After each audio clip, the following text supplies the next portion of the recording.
Mayor. Thank you, Mary Dibble. Please go into your roll call. Dick Olson. I'm here. Matilda Novak. Here. Stacy Bartholomew. Present.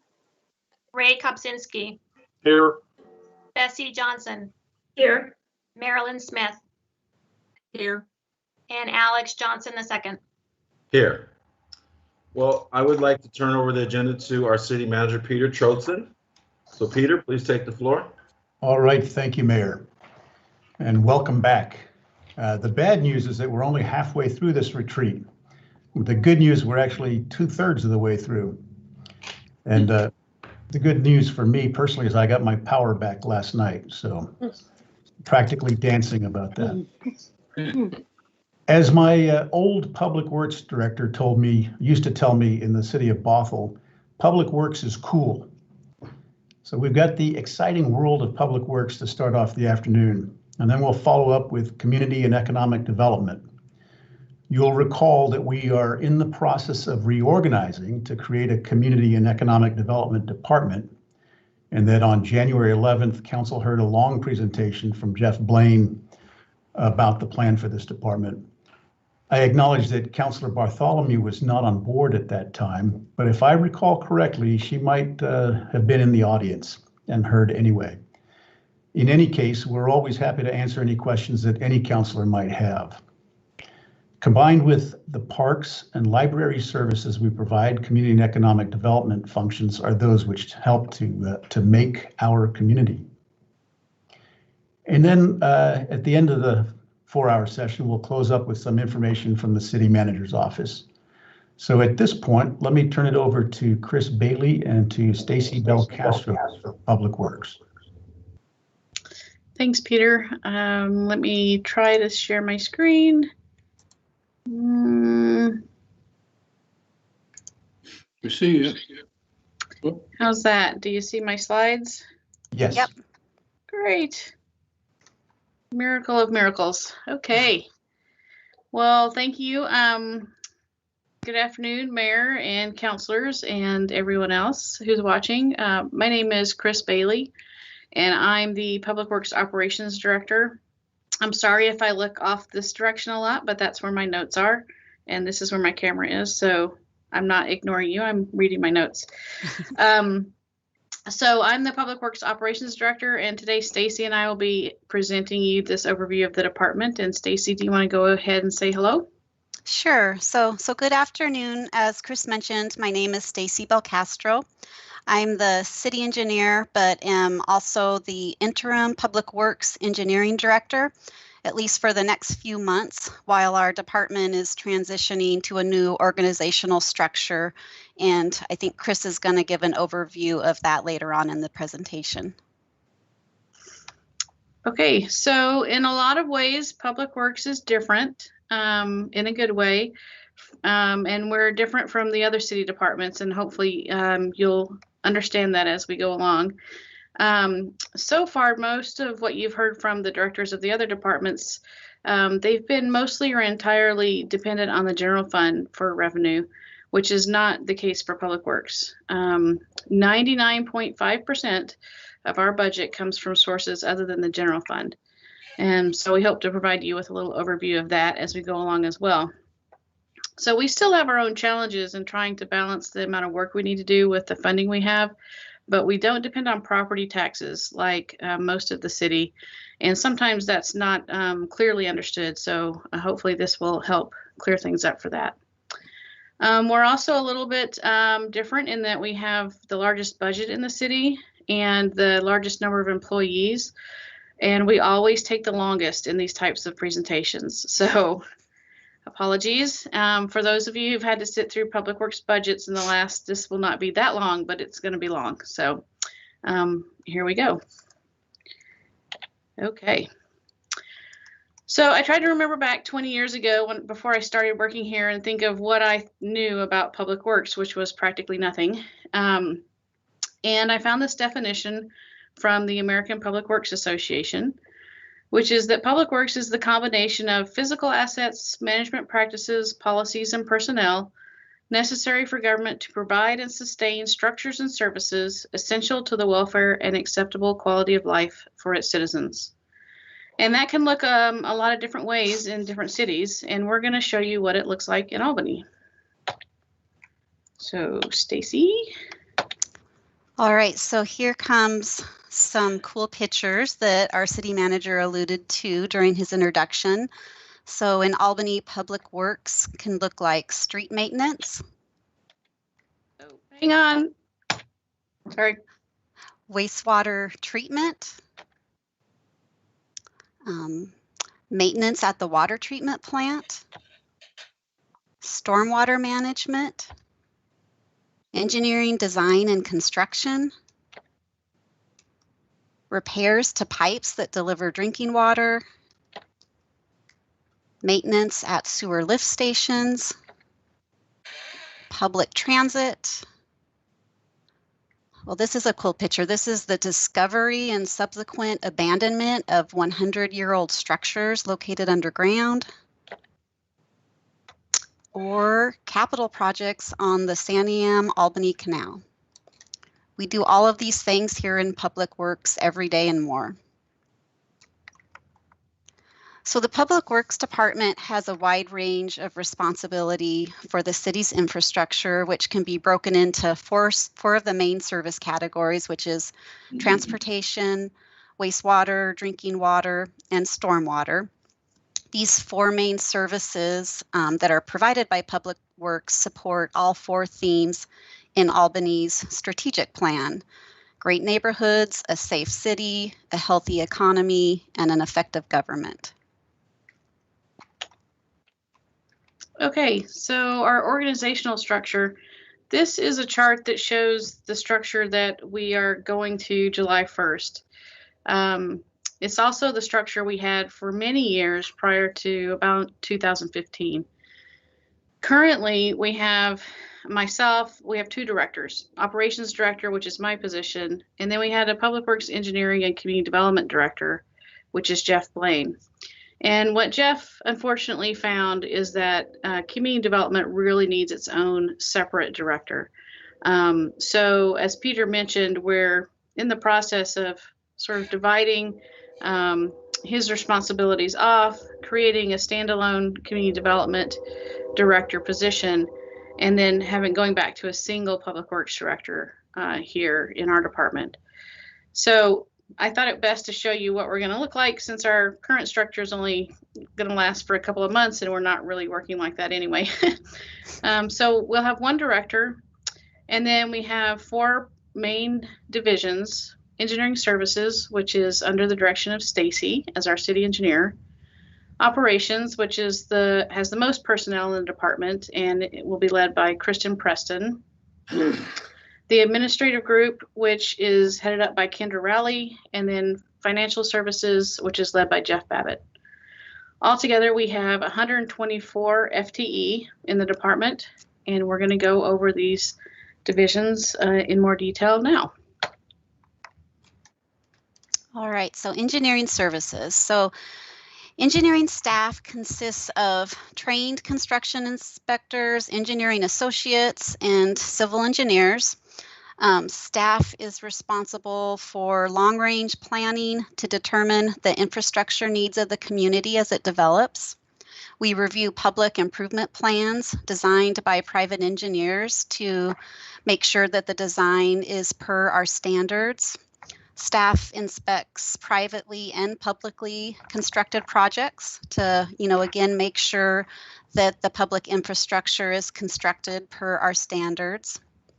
We complete engineered drawings and specifications necessary to construct infrastructure projects.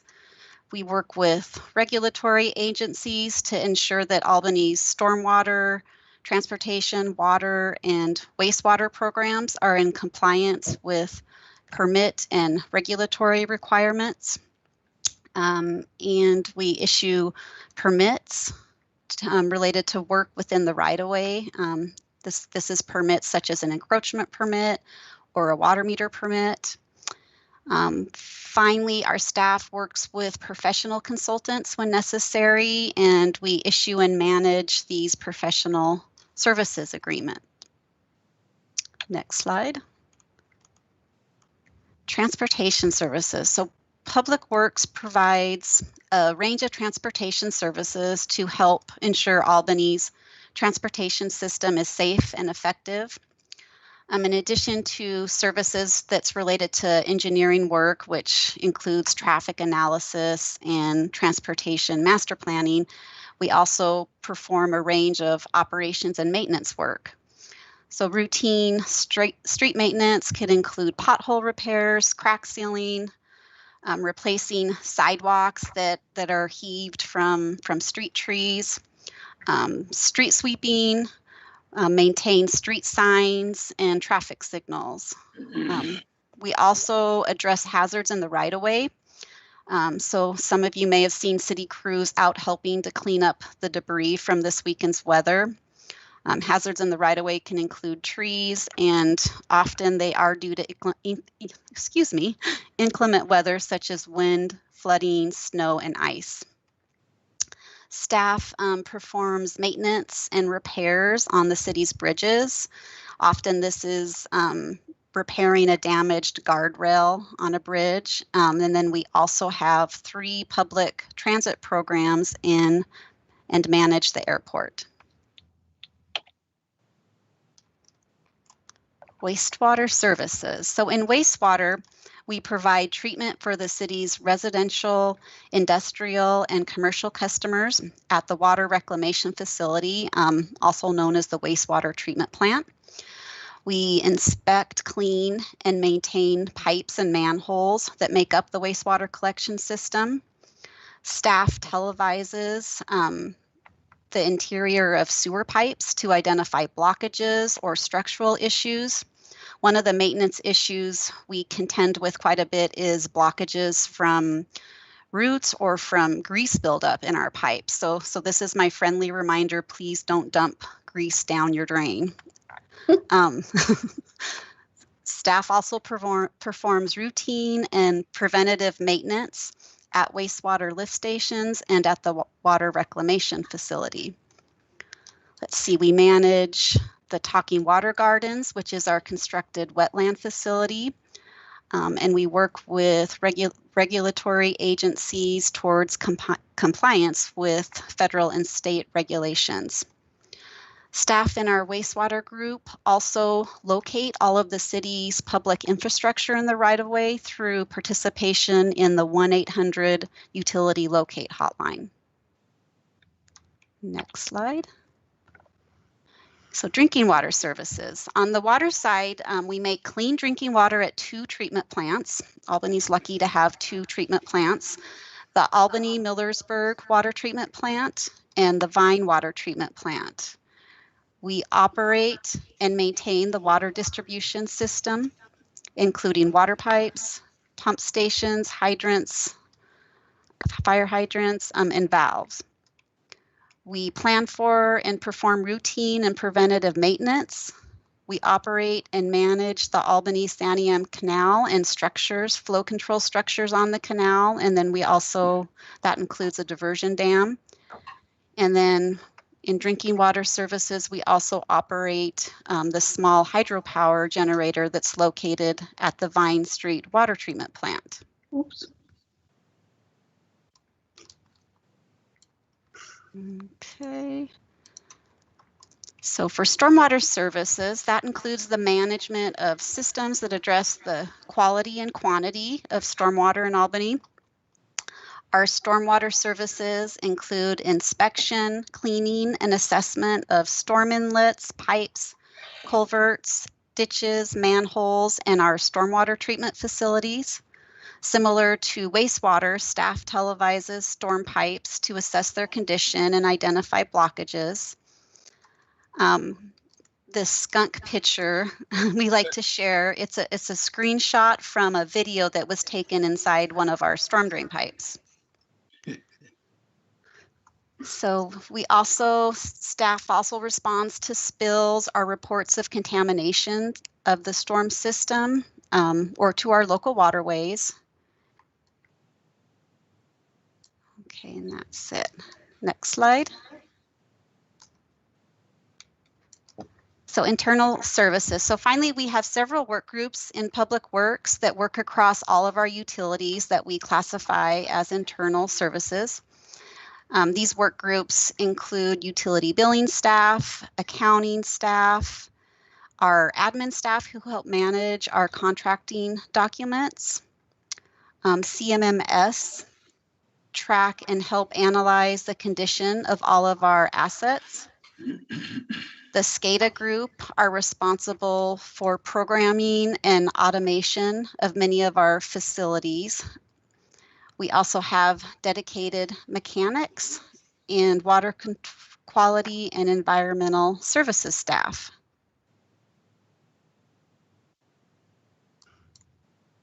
Okay, so that's obviously a lot, and we have more to go. So thanks, Stacy. I hope that you all can recognize that this is a map of a big section of Albany. It probably looks different than what you're used to seeing, and I have to apologize to Councilor Olson because on this map are lines that are blue, green, pink, orange. It doesn't really matter if you can see the colors. The point that I'd like to make is that there's a lot going on in Albany in terms of infrastructure. And so this is what our department works on every day. And this is sort of how we think of the city in Public Works.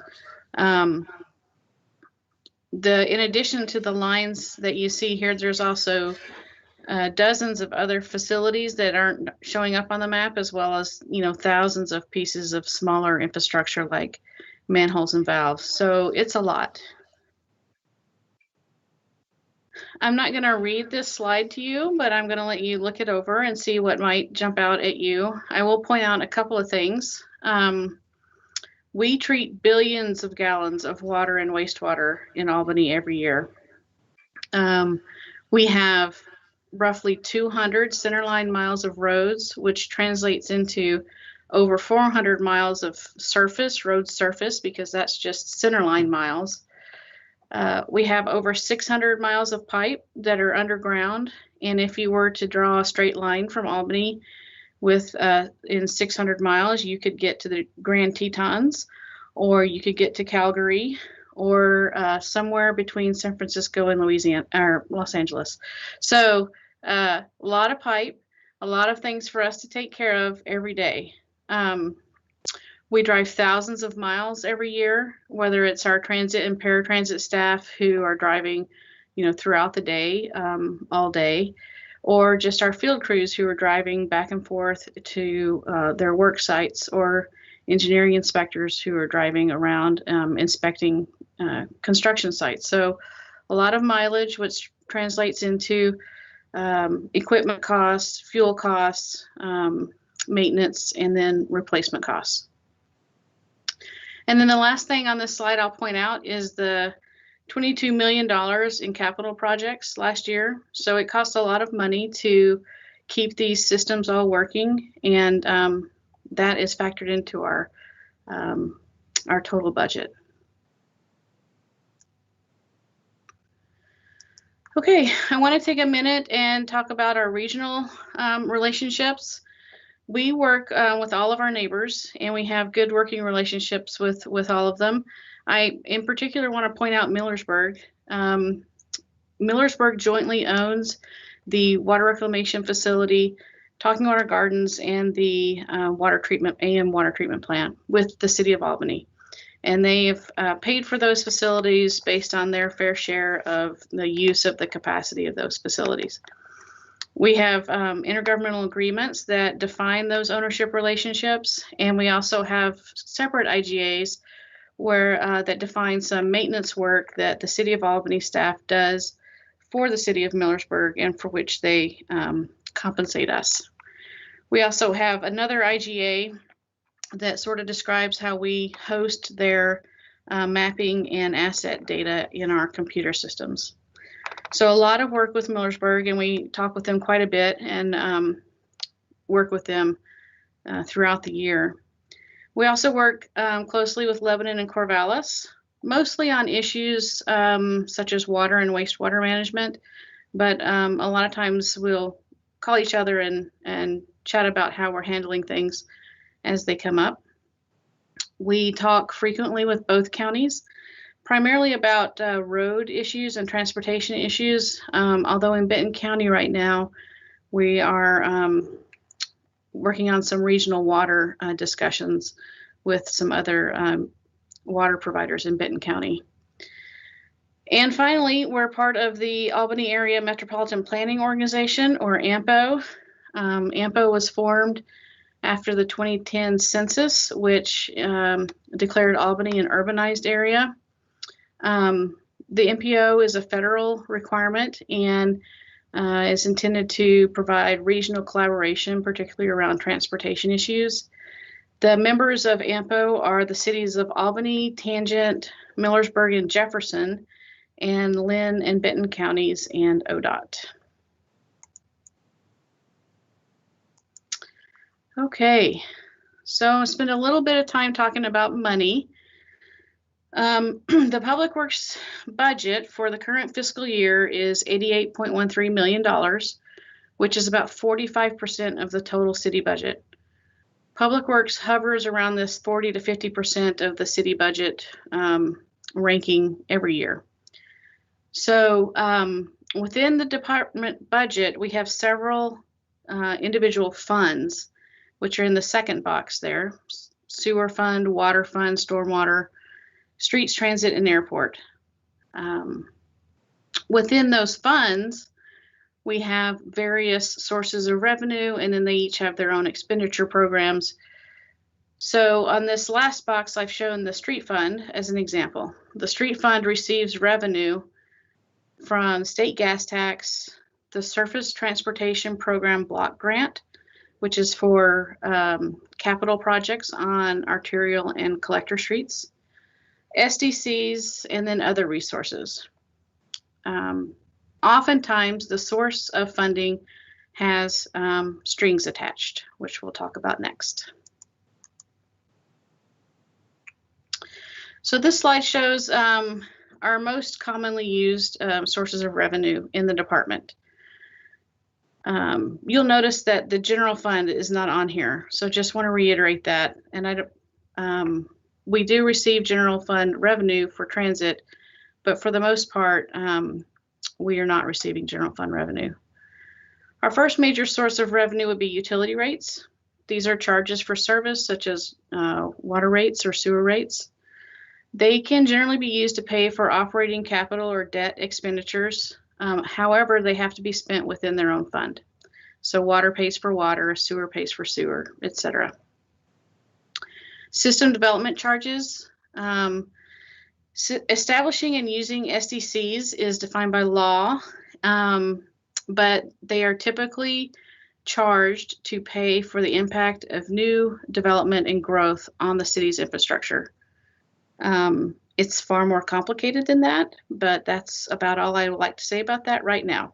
And there's a good explanation of SDCs on the city's website in the engineering section. Debt is commonly comes to us in the form of loans or bonds.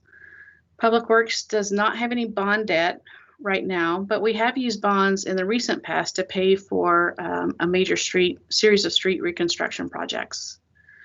We do have debt from loans in both water and sewer funds. Debt is typically used to pay for improvements that we need to construct but are too expensive to pay for as we go. We also get funding from state and federal sources. This could include the gas tax, the Surface Transportation Program I mentioned a few minutes ago.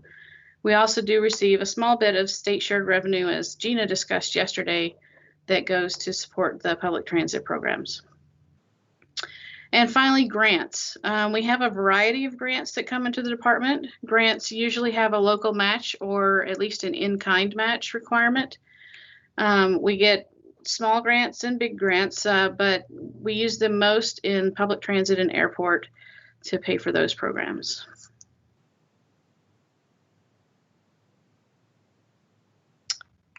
So we generally think of our expenditures as going first to pay off our debt, then we pay for our operating expenditures, and then we fund capital projects. Not every fund will have each of these types of expenses. For instance, water and sewer have debt, operating, and capital needs, whereas streets doesn't currently have any debt to pay off. Where any given dollar can be spent often depends on where it came from. And of all those categories of revenue I just listed, they almost all come with certain strings and restrictions on them that we have to track as we go to plan our budget and expenditures. A good example is state gas tax money, which comes into the city from the state. It can only be spent on maintaining existing road infrastructure. It can't be spent in any of the other utilities or to build new roads. For example, it has to be spent on existing roads. Even with all this revenue and these various funding sources, we, just like every other department, have far more need than we have funding available. I want to take this opportunity to highlight the Capital Improvement Program, which is something we produce every year, and there will be you'll see a draft of the CIP coming to you in the next few weeks or so, and then there'll be a joint work session with the City Council, Budget Committee, and Planning Committee to review the CIP. Within the CIP, it describes the projects we intend to complete in the next 5 years throughout the city, not just in Public Works. And each section has a list of unfunded needs. And so when you get your copy of the draft CIP, it's pretty dense, but I would encourage you to at least flip through the unfunded projects sections that might interest you and just look at the list of things that we know we need to do and we don't have funding set aside to accomplish yet. All hope is not lost on those unfunded needs. They do, many of them, gradually move over to the funded side, and then they move into the budget to be built. But even with the funding that we have identified a lot of needs that we don't have the resources to take care of. And that's true across the city. So when you have more needs than you have resources for, you have to prioritize your spending. We all have to do that.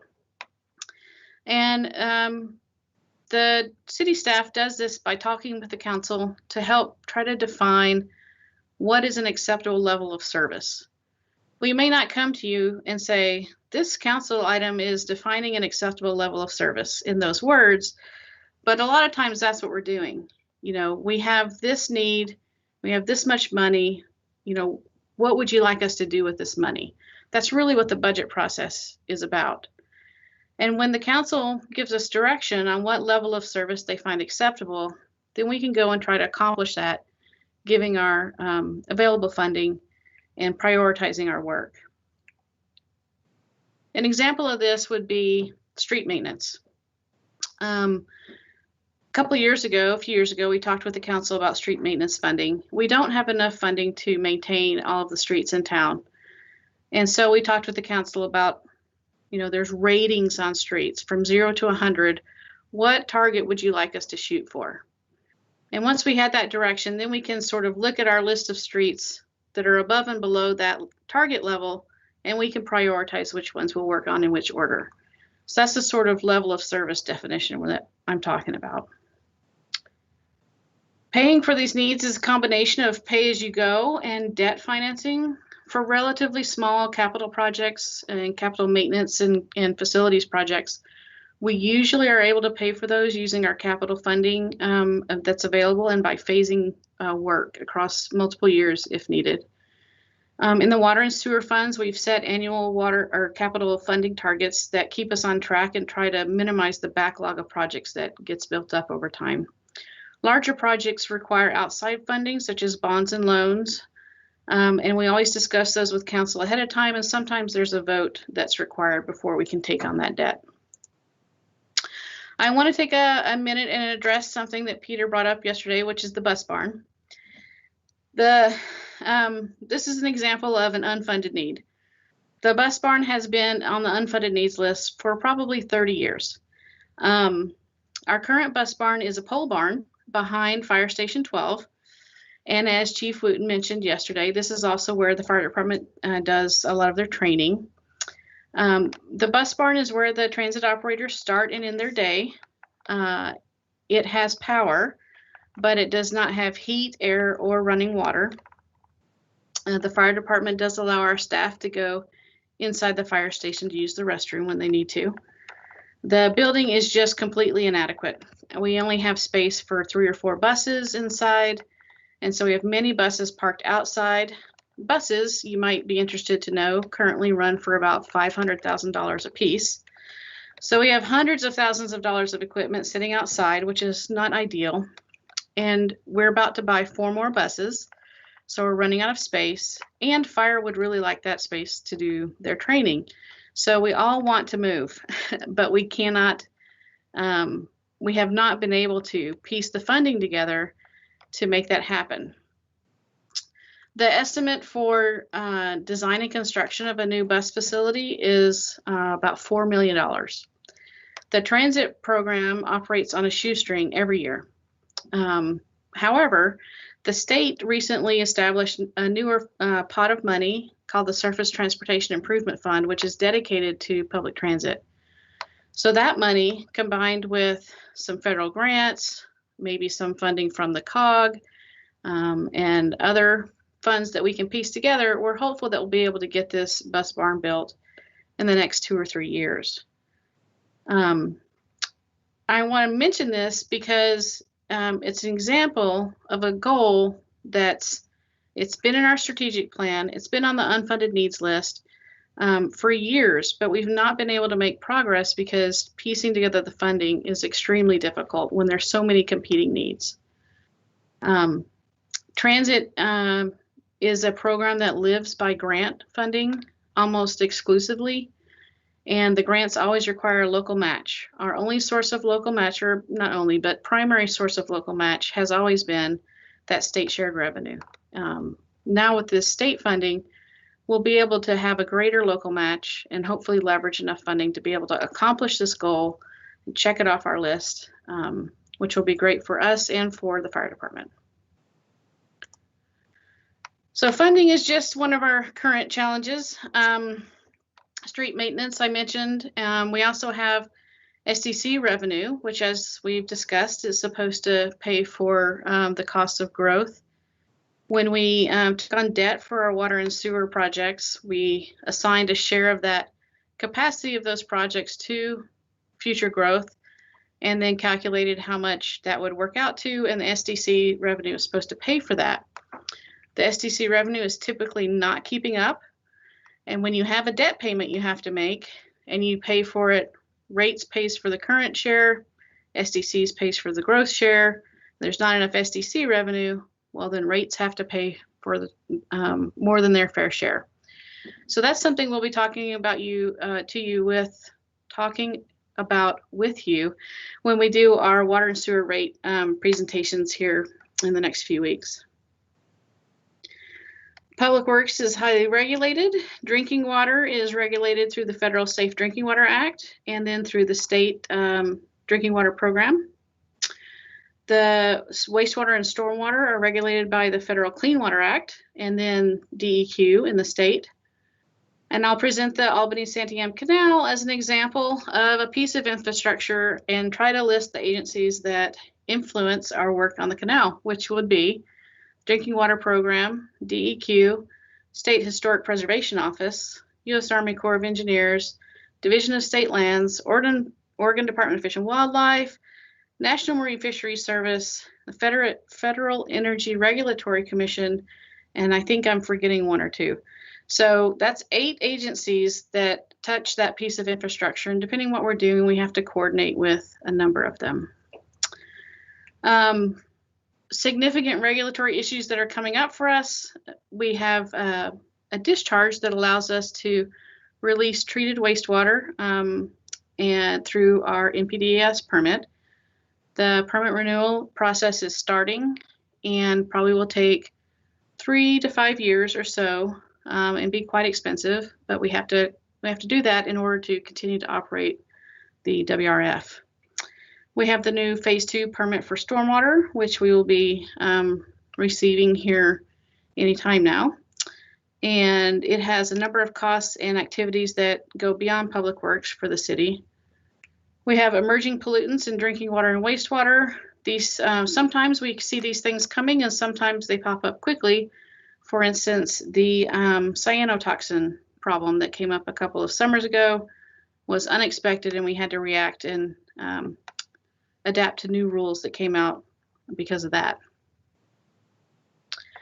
We have our own share of personnel issues, as many of the other department directors have mentioned. One of the sort of fundamental problems is nationwide, there's a lack of interest in water and wastewater careers in employees just entering the workforce. LBCC has for years had a 2-year program in water and wastewater technology, which was fantastic, and we got a number of really good operators out of that program. They either have or are eliminating that program from their offerings, so that's a big loss to us here in our area. But trying to recruit and attract quality employees is always an issue for, I think, for all of us. And then finally, litigation. There's litigation related to regulations, which we have been both on the giving and receiving end of that. On the one hand, we need to push back when we feel regulatory agencies are attempting to require us to do things that goes beyond the law. At the same time, citizens or third-party groups can sue us under the Clean Water Act if they feel that we are not following the regulations. So we have both of those situations going on right now. Outside of the regulatory world, for those who are new, I'll just say that it's not surprising, but amazing how many times the city gets sued or is threatened to be sued. I regularly get notices of impending suits related to injury claims from our infrastructure, or alleged property damage from city vehicles or accidents. So it just happens. It's kind of a part of doing business. We have a great city attorney. We have a really good insurance and risk management program, and so we work with them. But it's just something that goes along that maybe you're not quite as aware of. That just takes up some time. Okay, this is my last real slide. So I want to highlight some accomplishments of our department. In addition to 24 hours a day, 7 days a week, producing drinking water and handling and treating wastewater and all the other things that we do that are just sort of everyday amazing. We have some things that have been in particular called out. So first, I would like to highlight the sewer lateral replacement program, affectionately called SLRP. This is a program that we fund every year. It's voluntary, and what happens is typically a residential customer will have a failing sewer lateral, their private lateral, that's their responsibility, and they'll need some help getting it repaired. So they fill out an application, and then we send someone out to look at it and see if it meets our criteria, and if it does, we hire the contractor and pay all the costs to repair or replace their private sewer lateral. It's a very popular program. It's first come, first served, and we almost always use every penny that's budgeted for it. And we end up replacing maybe 50 or so sewer laterals a year through that program. So it's a great program, something that other utilities were a little gobsmacked about when we explained it to them. And it works fantastic, and Stacy's staff does a really great job with that. The second thing would be the CMOM. And I'm going to tell you that CMOM stands for Capacity Management, Operation, and Maintenance. It's those 4 words, and in some order. And it is another voluntary plan that we created. It's recommended by the EPA, but not required. And it helps you describe your operations and maintenance of your wastewater collection assets. Its policies, procedures, goals, other things that direct our work, help us to be proactive, provide targeted maintenance, and that results in reduced number of customers who have emergency repairs. It limits the service interruptions due to problems within the system, and other negative consequences from a poorly managed wastewater collection system. It's something that we voluntarily took on. We just revised that CMOM plan and just finished it, and Kristen's group does a great job with that. And then I'll also point out our instrumentation and control staff, or automation staff, or SCADA staff. It's all the same group of 4 or 5 people who are fantastic, and oftentimes we can save quite a bit of money on projects because we have great people who can do this type of highly sophisticated work on staff rather than having to contract out for that. So they do a great job, and we have people like that throughout the department. I'll point out that we have 2 water treatment plants, which is a result of master planning that identified that we needed both the Vine Street plant and the new plant that was built in 2004, 2005. It's very unusual for a small city to have 2 drinking water plants. It gives us flexibility and redundancy through our water system. We embarked on a strategic energy management program, and there is a direct connection between the consumption of energy and water and wastewater systems. Water and wastewater take a lot of energy. So we worked with the Energy Trust, and we had a group of staff who identified opportunities, implemented energy efficiency projects, and we're saving thousands of dollars annually, some of which has been put back into other energy projects. So it's been very successful for our department. And then finally, I want to highlight some of our capital improvement projects that, I think have been key in helping our city move along and address some needs. First, the wet weather lift station and force main is absolutely critical project that is going to help us ensure we can comply with our wastewater discharge permit. That's the one that's the new building down at Montgomery Street at Water, and was a long time coming, and is fantastic that it's here and working. Cox Creek Interceptor, you may not even know this is happening. This is a project that's occurring across multiple phases, across several fiscal years. But if you're interested at all in the people who live and work east of I-5, then this project is ensuring that we'll have sewer capacity for that side of the city for the future. It's a very critical project that's going on, will be going on for a few more years. Hill Street reconstruction was badly needed and was finally accomplished. I know everyone was happy when that was done. We have a 15-year-old water and a 10-year-old sewer plant, which is great. New facilities are generally less expensive to keep up than old facilities.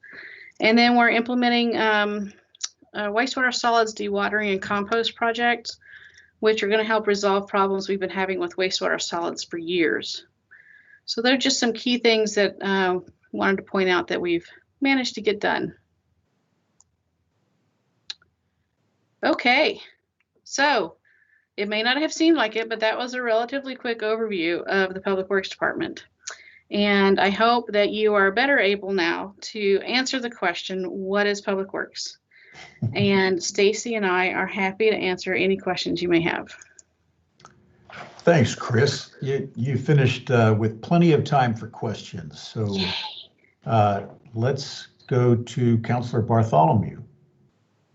Hi, I probably have like 10 questions, but I'll just start with one. So I love this part of what our city does because it's the most important part in terms of keeping things functional, right? And so you mentioned at the very end, the composting that you're going to be, because we've been having to shift some of our sewer over to the landfill is and so when is this composting going to be up and running, and where is it going to be? Stacy, do you want to answer that one? So we are going to be advertising the project for bid. So the project's been designed. So we're trying to secure a contractor right now, and construction on the project will likely start this summer. It's going to span probably a year and a half, and so it would be up and running. I guess it would be summer or spring 2022. The composting facility will be located at the water reclamation facility at our wastewater treatment plant, and it's designed to treat approximately, I think it's almost 25% of the plant's current solids production. And so when we, Councilor Bartholomew, when we do get bids from contractors, staff will be going to council seeking approval to award the construction contract, and we'll talk about the project then again. Great, thank you. You're welcome. And Mayor Johnson. Are you still muted, Mayor?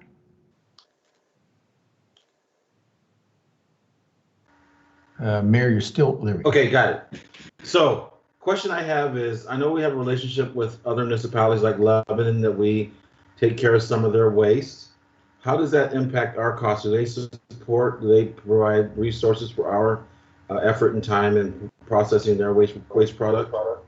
And then is there a plan going forward for 2021 for the next biennium to increase those costs, or are they going to stay steady? What does that look like? Okay, so yeah, we have an agreement with the City of Lebanon, which defines a quantity of their wastewater solids that we would accept and deal with. This results from their facility not having enough capacity it's more that their biosolids management program doesn't have enough capacity in the winter to deal with the final biosolids product. So they have fully treated their solids. They are a Class B biosolid, but they don't have a dewatering facility, so they're a liquid biosolid. In the summer, they can apply that to farm fields under DEQ's approval. In the winter, they don't have anywhere to go with those. So we have an agreement. They can deliver a small quantity of their treated biosolids to our wastewater treatment plant. We measure how much they deliver to us and the percent of solids, and then we charge them for those a rate. The rate has been adjusted over time, and the rate, it was designed to capture all of our hard costs that we can track, like the cost directly related to haul and handle the volume of solids they deliver. It also includes some other factors that account for things we can't directly cost, like the additional electricity we might have to spend or the additional polymer we might have to spend, and all of the overhead. It is a fully burdened rate. I feel like I have to say that. So we charged Lebanon that rate, and that captures all of our costs, and we reevaluate that rate every year. I will say that they only do it when they need to, and the volume that they are allowed to bring to us is a fraction. I forget what percent of our total solids production it is, but it's a fraction. So it really doesn't add any, it's not onerous for us to take it on. It's not a huge amount, but it's huge to them. But we cover all of those costs. We evaluate the cost every year when we re-up the IGA, and then it covers everything we need to dispose of those. Okay, so I have one more question. Thank you, Chris. Okay. About the airport, it was on the slide, but there was very little discussion about the airport. That's something I've been looking at since I got elected city council. Is there a plan going forward for the airport as far as its maintenance, upkeep, its current state, how we improve that current state? Sure. We have a master plan for the airport, just like we have for our other facilities. And that was done, I think, maybe, I want to say around 2015 or so. It was completed, so it's very recent. It describes it has a list of capital projects associated with it that we need to implement at the airport. It also describes where people can build new hangars and how we can grow the airport. The airport is its own fund, again, so like most of our funds, it has to support itself. We do that by land lease rates. We get a portion of the fuel sales from the FBO, et cetera, some other miscellaneous revenue. And the goal with the airport is to just keep it self-sufficient and then strategically attack the capital project list. Again, it's another one of those programs that the FAA grant funds primarily pay for the major projects at the airport. And so we have to save up our matching dollars and then save up our available FAA dollars and program in those capital improvements as we go. I hope I answered your question. You did. I would like to speak with you about that offline sometime. Okay. Sure. Thank you. I'm good. Okay, Councilor Bartholomew, you said you had 10 questions. I don't know if that was hyperbole or if you actually have numbers 2 through 10 now. Oh, no, I guess that was a little bit of an overestimate, but there was one about the bus barn, because you were talking about building a new facility. I was wondering how many buses were required, how many, and I know that that Gap School is wanting to build a new bus barn because theirs is not large enough, and I was wondering, yes, about that. Okay. The old public transit and school transit question, and it's very astute of you to ask that question. It's a long answer though, so let me try to put it together. Yes, GAPS is building a new facility. They have designed their facility, and it does include growth, so it's for beyond what they currently need. So there's some extra space there. There are federal rules that do not allow public transit money to go to school transit programs. I don't know why. I cannot address the logical fallacy there, but it's hard and fast. And we've asked many times about this. Our best option as it relates to GAPS would be once they get their facility built, if we need additional space to park our buses, we can lease them from them, and that is an acceptable expense under the FTA. So there is an option there for us to partner with the school district. We have talked with their transportation people, and they know about that, and it would work fine for us to lease space from them. So the only option is to lease space because of the regulations. You have to be able to definitively separate school costs from public transit costs. So if we have a contract with them that says we're going to pay you, $10 a month for a space, which it would not, that's not what it would be. But if we did, whatever that dollar amount is, we can say, here's what our contract says. Here's our proof that we expended that and paid the school district that. And then we can submit that to the FTA as an eligible expense that they reimburse to us. If we jointly owned the facility, it would be much harder for us to say, well, GAPS used 72% of the electricity and public transit used, so that is not really feasible. But this lease arrangement is.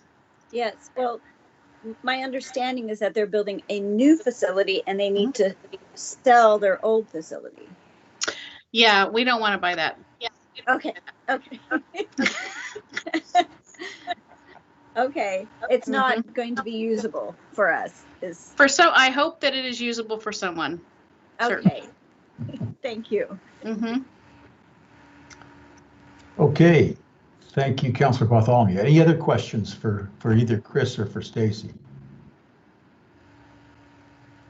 All right, you managed to finish 20 minutes ahead of schedule. Yes. Pretty good, Beat huh? that, fire department. Nice job. So at this I'll point, go ahead and take those the, 20 minutes if it's possible, please. No, we're not. Folks want bragging rights. Have you had your shot? so at this point, your schedule calls for a 10-minute break. So let's plan to be back at 1:05. I'm sorry, 2:05. We can't go back in time.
All right. I hope everybody's ready to get going again. And Mayor, with your permission, we'll start up.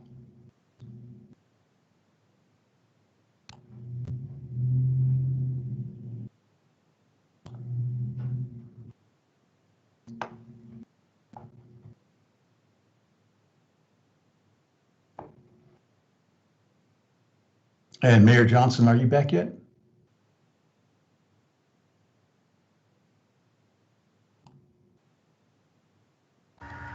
Yes, All right. And with your permission, Mayor, we'll go ahead and get started. please do. Okay. Who's next up? Jeff Blaine? That's correct. We get community and economic development that you'll be hearing from next. As I mentioned earlier, you've already heard from Jeff Blaine about our community and economic development department in transition and changes that are coming down the pike. But Jeff has got a few things to pass on to you, and then we'll be hearing from Seth Sherry as well. So let me turn it over to Jeff. Thanks, Peter. And can you give me a thumbs up if you can hear me okay? Excellent. All right. So January 11th was the council meeting where we spent the better part of an hour talking about the community development department. So I'm not going to recover all of that information today, but I encourage you to go back and view that council meeting if you find yourself with questions, or reach out to me directly if you have questions about our department. Just like everybody else has done, we talked about the department mission, vision, our responsibilities, accomplishments, current work efforts, and then some of our challenges and future needs. We will be coming back to you at a future work session to talk about future needs and go through a prioritization process of what you would like us to focus on in the coming years.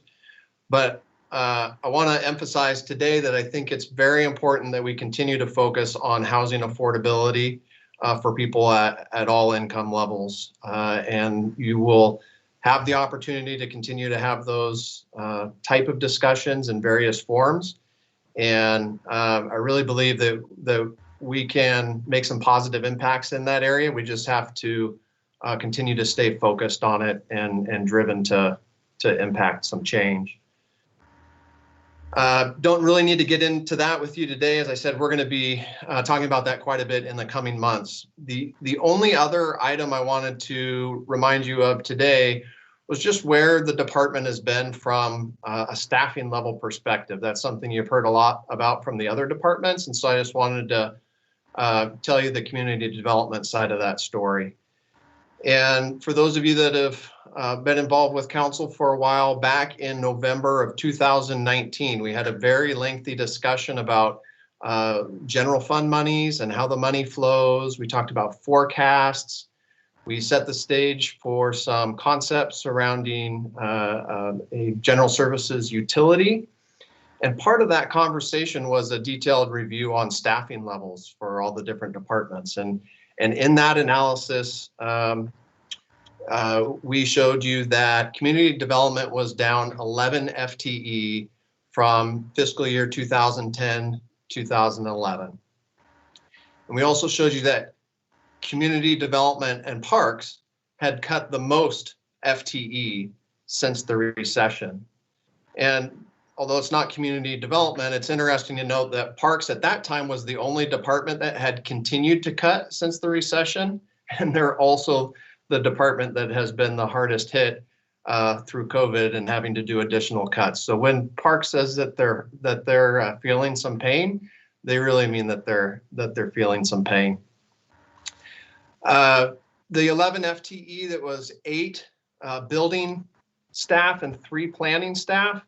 The feel-good story out of that is that on the back end of the recession, building division basically reinvented themselves in a number of different ways, one of which was implementing a lot of technology improvements, and building is in a really good place. So while we're down a lot of FTE there from where we were at that point in time, I feel good about where the building division is at. But planning staff, just like the other departments, continues to struggle from being down on staff. So with that, I will stop talking. Again, I I'd welcome any questions in this forum or outside at your convenience, and I'll turn the rest of it over to Seth. Thank you. Thanks, Jeff. Jeff, I can only see your picture right now. Can you guys see the screen I shared with you and hear me okay? Yes, we can hear you, Seth, and we can see it. Very good. Thank you. Well, I'll be brief-ish today, Council. Thanks for having me. And as Jeff noted, that's partially because we just spoke to you recently about both community development and economic development. I'll review with you a couple slides that you may recognize and then talk about a few of the current and future economic development programmatic challenges and opportunities. And then hopefully we'll have some time to finish with some questions. I'd just like to note that I've really enjoyed my conversations with the new and returning counselors about their passion surrounding economic development and various aspects of it that they're excited about or that you're excited about. It really is a broad-reaching topic that touches our lives in many different ways. And I personally feel really lucky to get to think about economic development all day long. Really, I think I've noted to you before, it's the business of helping people improve their lives and the lives of their employees and the nature of our community. So it's exciting to be a part of. We should all collectively be really proud of the investment that the city has made in economic development. And like the other directors and managers that you've heard from previous to me have noted, we take our charge, and I certainly do with my team, very seriously. So let me just give you just a brief organizational overview, really a small department. I, Seth Sherry, for those of you who may be visiting or don't know me in the general crowd here, just have one direct report in Sophie Dykast. Many of you know her. She's an economic development specialist with our team. However, specialist really means generalist when it comes to economic development because it's such a broad-ranging topic. We have some partial admin support now that we've picked up and combining with the community development department. But it's interesting because I would really say our economic development team is much larger than that. While I try to manage the work there, we work daily with the planning department and planners, with engineering, parks, public works, of course, Peter's office, and then do a lot of work with Sean Kidd and our legal team too. Pardon me, I've lost my notes here.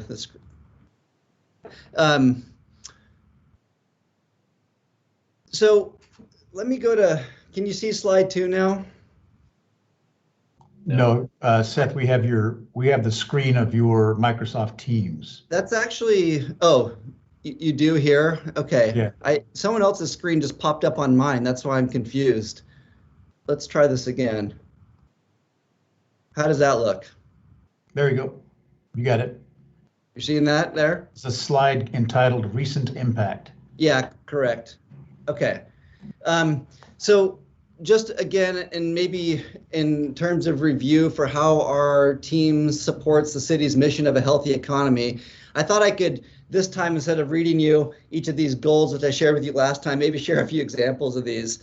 In goal 1, this is really about strengthening existing and new business here.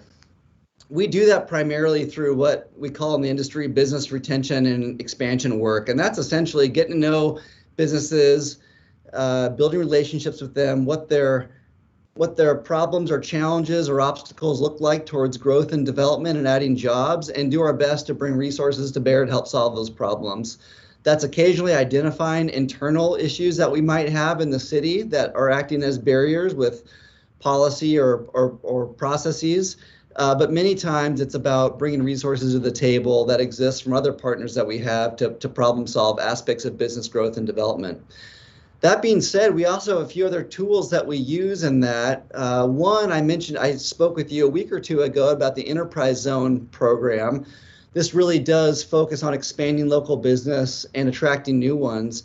And at the time, my computer had crashed and I didn't have my numbers right in front of me. But just for your reference, currently for about the $1 million in foregone tax revenue that we have this year alone, it represents $60 million in new investment that businesses have made, as well as hundreds of new jobs in the life of their participation in the Enterprise Zone program. So it really is a important and beneficial tool that we have to help support that goal.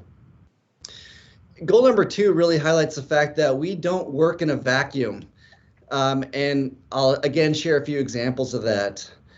With respect to regional economic development coordination, we work closely with partners as close as Corvallis and Millersburg to other folks around the region, Lynn, Benton, Lincoln, Lane counties, and beyond, to try to coordinate efforts to lobby for beneficial legislation, for example, that benefits our communities in a shared way. We also participate in the Wetlands Consortium, which was an effort led by the COG here locally to try to impact how wetlands are dealt with at the state level and how that impacts our ability to grow and add new jobs here locally.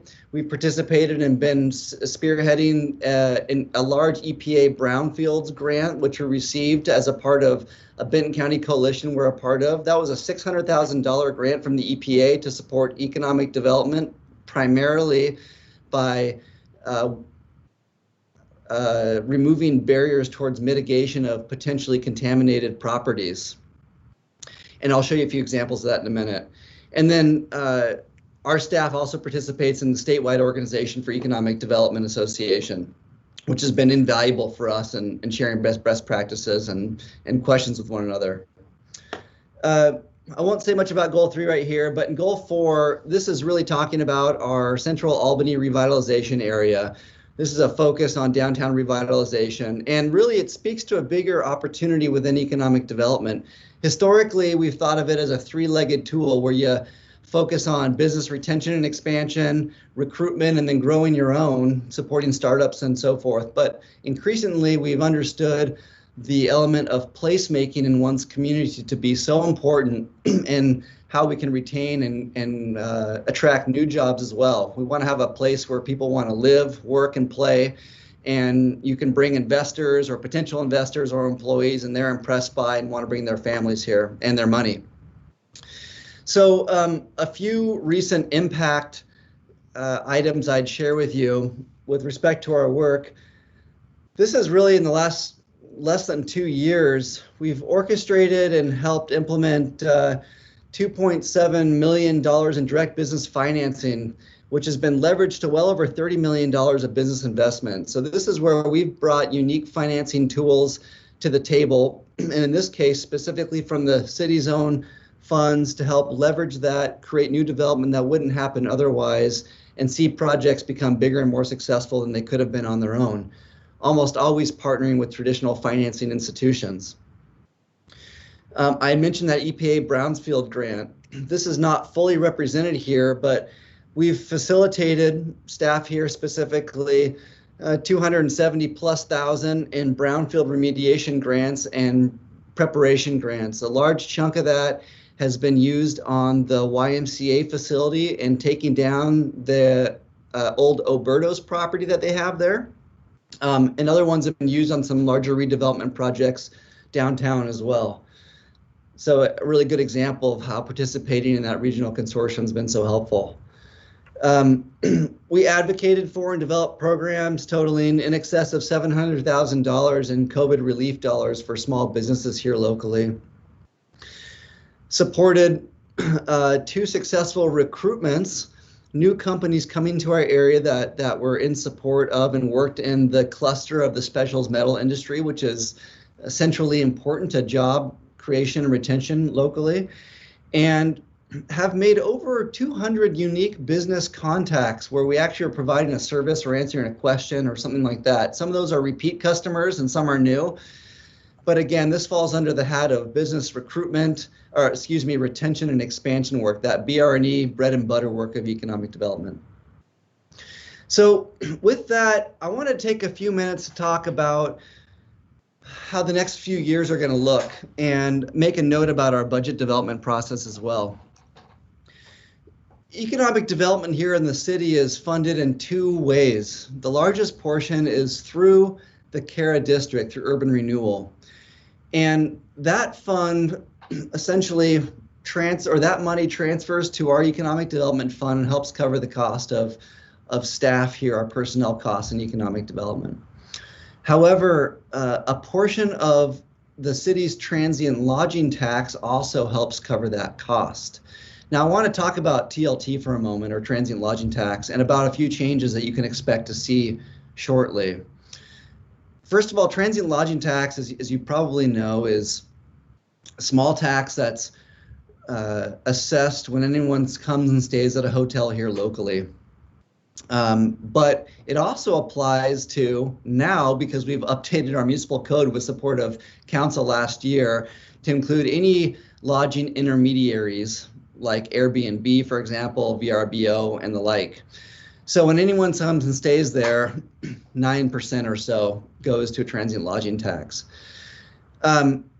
ORS statute, revised statute 320 is what governs the way transient lodging tax can be used. And that changed somewhat in 2003. There was some legislation that came and changed that, and I can answer questions about that if you'd like. But Albany is actually quite unique statewide as far as we can tell in the way that we have used TLT taxes in the past. So let me just explain how the vast majority of communities use their TLT revenue. Primarily speaking, there's a minimum of all transient lodging tax that's brought in. There's a minimum amount. It's a percentage based that communities have to spend on tourism promotion. And that percentage is unique to each community, and it's based on how much money they were spending on promoting tourism with the use of those transient lodging tax dollars in 2003. Whatever rate they were using at that time was then locked into perpetuity. In most communities, they'll spend the minimum amount required by law, and then the rest goes to directly support economic development and/or general fund goes into the general fund, oftentimes to only go back and, again, support economic development programs or other uses.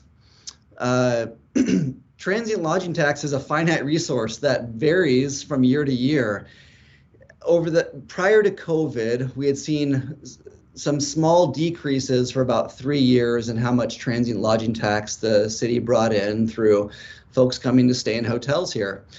But of course, COVID has significantly impacted how much TLT has come in this last year in particular.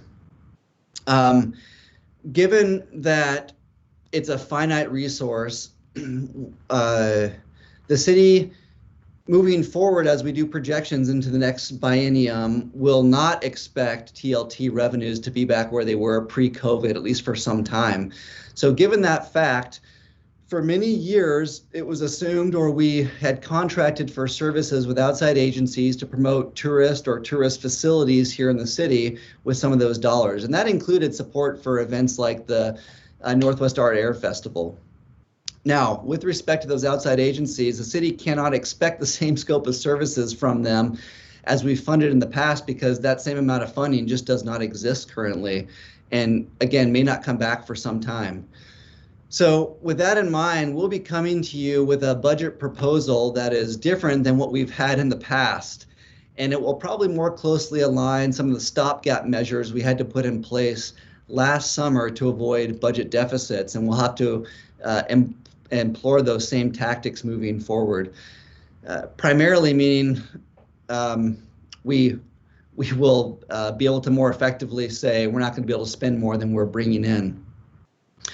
We recognize that this will not be an easy process and will affect some of our close friends and partners, but we simply don't have the luxury of maintaining business as usual because of the impacts of COVID to our budget.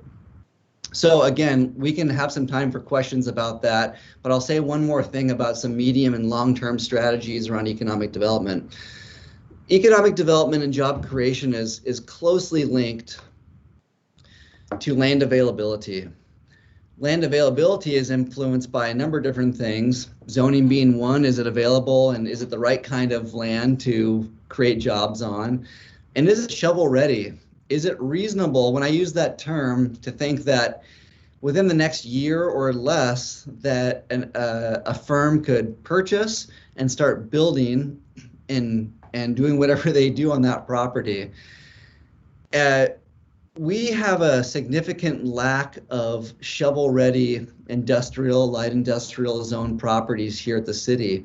You might remember that last year, I think it was last year, it might have been a little longer. I'm in the COVID vortex like everybody else, but with some grant dollar support, we underwent an economic opportunity analysis, which looked in great depth at the amount of industrial or job creating lands that we have citywide. And we just, although we knew this, we have very few larger parcels, which means we've been turning away recruitment and expansion opportunities. That's really painful to do as an economic developer, to say, firm X, I know you have interest in our community, but we have nothing to offer you right now. It's really painful.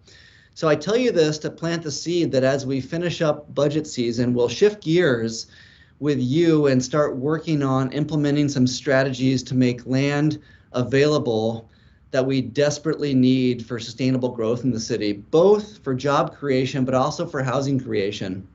As you know, and Jeff mentioned, we have to be really thoughtful about creating enough diverse housing to support job creation that will keep up with the population projections that we've seen that are quite strong over the next 20 years.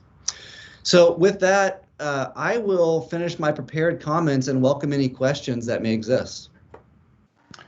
All right, thank you, Seth. And you've kept us ahead of schedule. And at this point, looks like Mayor Johnson has a question for you. So hi, Seth. Thanks for providing information to us today. So did I hear you saying that you were proposing to take more money from AVA, TLT to fund economic development? Did I misunderstand? And No. Seth, before you answer that, you might consider stopping your screen share. Yes, let me do that.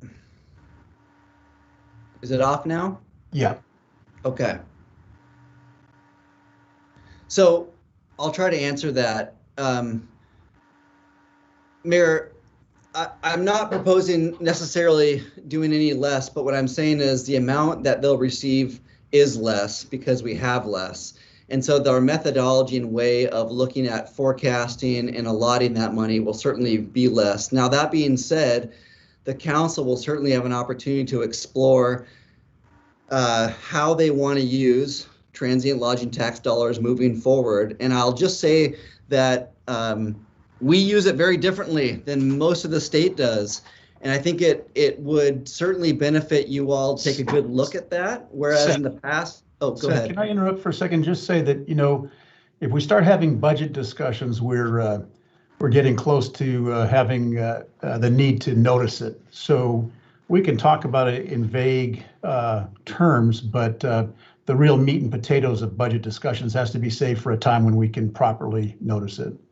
Yeah, thanks for that, Peter. I guess I'll just summarize it this way, Alex. I'll say that we'll bring forth a proposal that may look different than it has in the past, and that's going to be based off of necessity, not any other reason at all.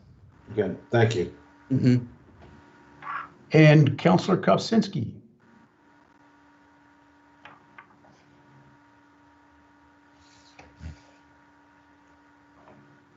Well, at least Councilor Kopczynski has his hand up. Yes, okay. How about if I turn on my microphone? There we go. I saw people shaking their heads. I said, whoops. Okay, thanks, Seth, for the overview. Correct me if I'm wrong. Isn't the South Albany area where we had that whole plan set up, isn't that fairly well already developed for infrastructure that developers could possibly come into? And I'm wondering what is holding, from your perspective, holding them back from utilizing those areas? Yeah, that's a really key area, Ray. Thanks for bringing that up. So as it turns out, we're really talking about a couple chunks of property. One is a very large chunk we call the Pepsi property, right? That's 240 acres of industrially zoned land. And if you didn't know, that's one of the four, I'm told by our statewide recruiters for the state of Oregon, that's one of the four largest industrially zoned plots of land between here in Seattle and San Francisco. And they know about it. It's a key piece of property, and we all have our eyes on it when it comes to these pretty special once-in-a-lifetime recruitment opportunities. However, when Pepsi was exploring developing a Gatorade bottling plant there was some new infrastructure that was stubbed out and developed to support that. I think not in the least being some of that wastewater treatment water treatment that was mentioned earlier. However, transportation limitations is the primary issue with that piece of property. As it turns out, if you're going to add any significant new trips to that property, meaning new truck traffic in and out, we'd have to do a new access point. And I don't need to get into the details a whole lot right now, but there's a very expensive rail crossing that needs to be built at 53rd Street to get us across Highway 99 and the rail line that's there just to the east, and then realign back down to Ellingson Road. This is a very expensive and difficult project because it involves at least 3 different property owners and a pretty expensive crossing. Now, that being said, I'll share the bright news is we have some pretty favorable opinions currently from ODOT that is allowing us to think that we may be able to do an at-grade crossing there. So we've been working pretty diligently, that is opposed to a flyover crossing, pretty diligently to try to get the landowners on the same page and have us have a shared vision for dedicating land and finding funding solutions for that. So just off the top of my there head, I are would think still some pretty big limitations, but go yeah, ahead. I would think even like a roundabout at Columbus and Ellingson, a large one would be able to handle some of that off traffic heading down to 34. So Yeah, and one of the key connections, of course, is going to be people getting industry out to 99, then down to I-5. And you got to kind of go to the west and south before you can get there. So still tough enough to crack there. And that's an example of something that we'll definitely have to spend some time together on here as we finish up budgets. thank you. Councilor Novak. Thank you. Yeah, I just, that was before my time of even paying much attention. What Ray referenced, the Pepsi project. I remember hearing about that, and I'm not clear from what you were just saying, because Ray, initially you were talking about South Albany, a property in South Albany. Is this South Albany, 53rd and Ellingson? Is that considered South Albany? It is. So It is, that yeah. is that was what you're referencing was the Pepsi location, where Pepsi was going to do something and then didn't. That's correct, but I'll also note that as a part of the larger development planning for all of South Albany, there is huge swaths of residential land that relies on this crossing as well. So it's really a key to opening up a big chunk of South Albany. Thank you. You're welcome. Okay, any other questions for Seth? Or Jeff Blaine, for that matter? Okay, I don't see any hands. So, and again, we're still 20 minutes ahead of schedule, which is good. And Mary Dibble, I think, is ready to go.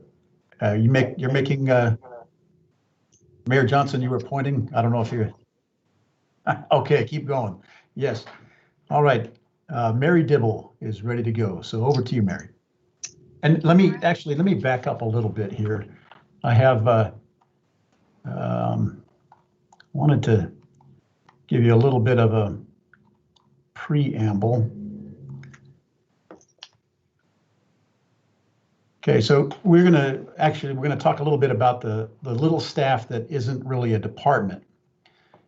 In the city manager's office, we've gone through changes also, just like all the departments have.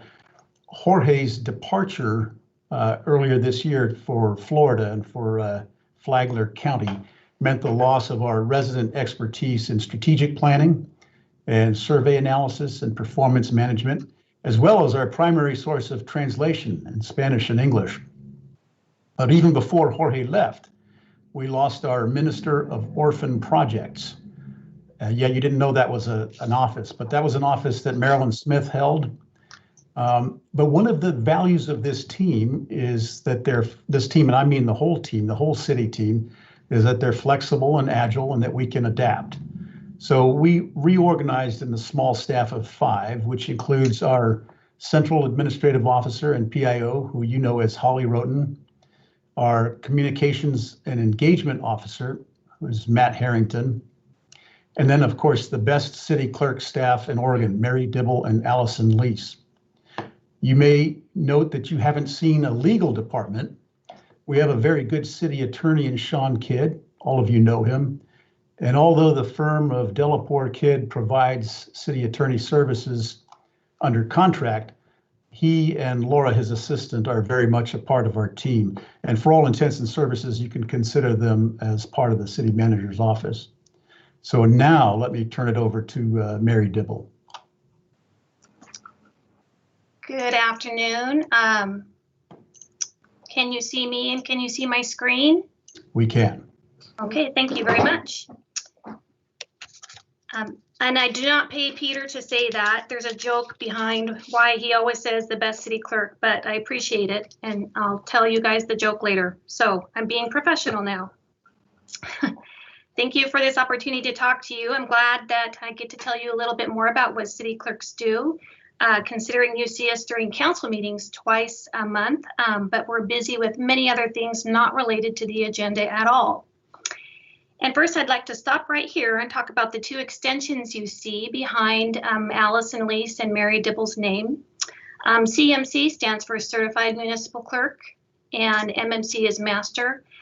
I refer loosely to Allison and I having gone to City Clerk School, but I'd like to tell you very quickly that City Clerk School is actually several weeks of school put on by an international institute, and we happen to attend the Northwest region. They pull in clerks and recorders from Washington, California, Oregon, and Alaska. And in order to get her CMC, Allison had to do several weeks of school in addition to some key certifications. And then I did as well. And my point in telling you this is we don't often put these behind our names, but you have two professional and educated clerks at your service. So what we do much more than council meetings, and I'm not going to read every single square here, but I would like to just read across the top so you can visually see how many components fall under each category. And each of these little squares represents a bundle of work. Public records requests, CAGs, stands for Citizen Advisory Groups, and I've called out Budget Committee agenda support underneath that because, as you know, by Peter's cautions and Gina's cautions, Budget Committee CAG group has specific ORS requirements unique to themselves. So Allison and I get to do that. And then back across the top, we have council meetings, legal, administrative, records information management, archiving, and elections. And I'll point out here that I have an asterisk by 3 of these items, and that is public records requests, council meetings, and records management, because I'm going to talk about those a little bit later.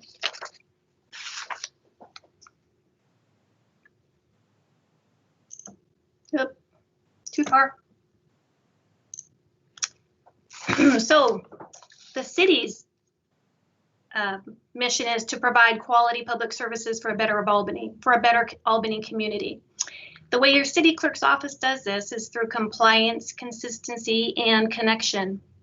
But compliance is the several laws we have to work under: ORS, OAR, Secretary of State, Department of Justice, Attorney General, Department of Revenue, and I forgot Oregon retention schedule, which is about this thick.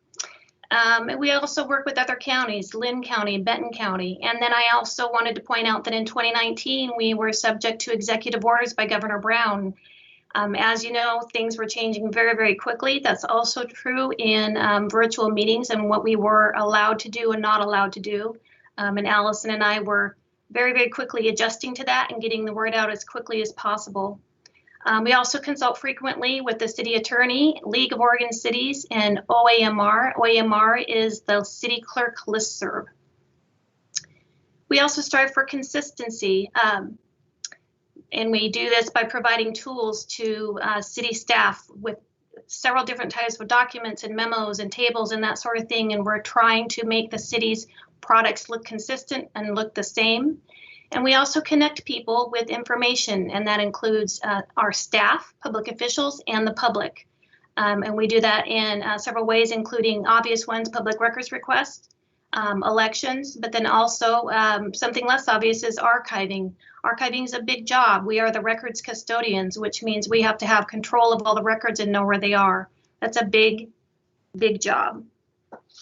A few other ways that this compliance, consistency, and connection provides support to all the departments is by having this tight system, as tight as we can get it with 2 people.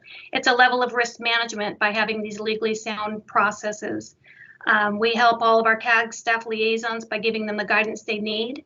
We also, I believe, help out our city attorney, because when we come up with a problem that needs a solution, We ask Sean Kidd, here's the problem, this is our solution.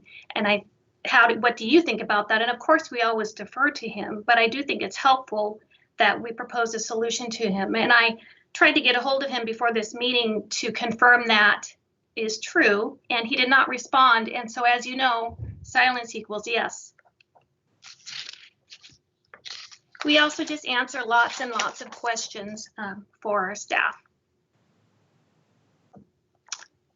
The next slide is a funnel. It's supposed to look like a funnel. I hope it does. This is just a good visual of all of the pieces that we have to go through this hierarchy of questions. Whenever we get a question from staff or from the public or something we've not considered before, or it's a new issue that needs to be figure out how Albany is going to surround that, we first have to ask what's the Oregon law, the ORS, the OAR, and all those other ones listed on the previous page.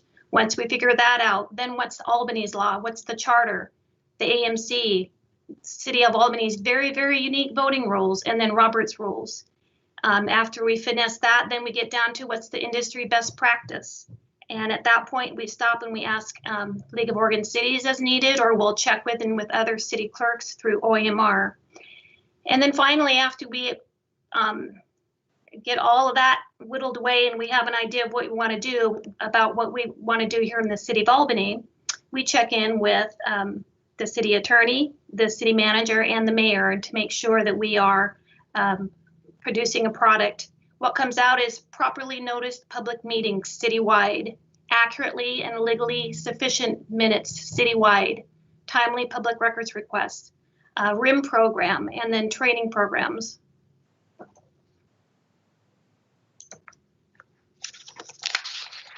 How we spend our time. I just wanted to point out here, you can read the numbers, so I won't read them to you, but each of this is an annual count, approximate annual count, but each of these also has several touch points. For example, agenda management. Each agenda has 5 touch points. By touch point, I mean we're contacting staff or they're contacting us, and that's minimum. Public records requests, there's 8 touch points on those, and those are legally imposed points where we have to check in or do something required by law. Ordinances and resolutions, there's 4 touch points from the point when we receive it to the point when it's properly archived. Documents recorded at the counties, at Lynn County and Benton County, there's about 5 touch points for that.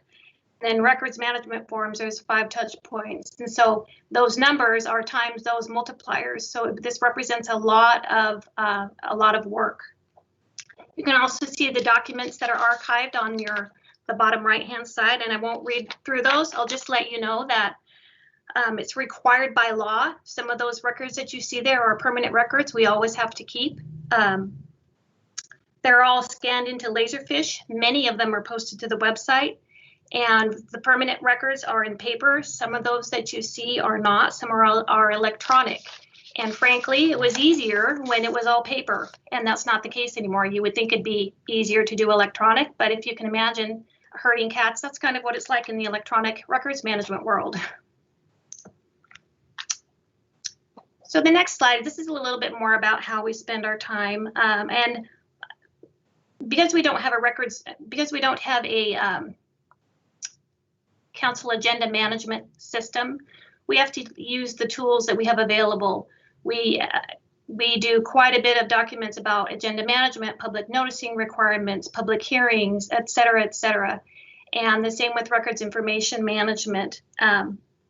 And I wanted to point out, as records custodians for the city, we're responsible for training. We train employees at their first orientation. Allison and I educate and train 19 RIM coordinators. That's each department has 1 or more coordinators who we train on records management. That's a state requirement. We also have 18 citywide public records request coordinators, which when the laws changed, that job and that task got a little bit trickier. Several state required forms, policies, retention schedule. These 2 pieces represent a lot. How we spend our time with city and staff. And then I would like to move on to the next screen. This is how we help our elected and appointed officials. For newly elected councilors, you'll know a good recent example is we just had the election, and well, it was August, but that process for city clerks starts in August and runs all the way through November, get a little bit of a break, and then in January it starts up again with onboarding and then with providing you parliamentary advice throughout your meetings. Providing you with tools. You've seen some already. It's part of your new counselor manual, and you've got more coming that Allison and Matt have been working on that we haven't got to quite yet. And with other appointed officials, we don't spend as much time with them as we do with you, but it's still part of our purview and part of our responsibility to get information out to them about what their legal duties are. So this next slide, I'm not going to obviously read through these and don't expect you to be able to read them either, but this is just an example. And I'm just pointing out to you these documents because this is how we surround our city council agenda process. We're a big city and we're big enough that we have to write stuff down and put it where employees can see it. We post a lot of these on a Teams page so that all city employees can see it. Alice and I answer a lot of questions on a weekly basis as best we can for our city customers. Oops, I went too far. And here's just another example of documents. And again, not going to read these to you. I wanted to show you though this public records request Excel spreadsheet at the top. This is an example of the law. This is the example of the touch points. We have to, first of all, acknowledge when we receive within 5 days.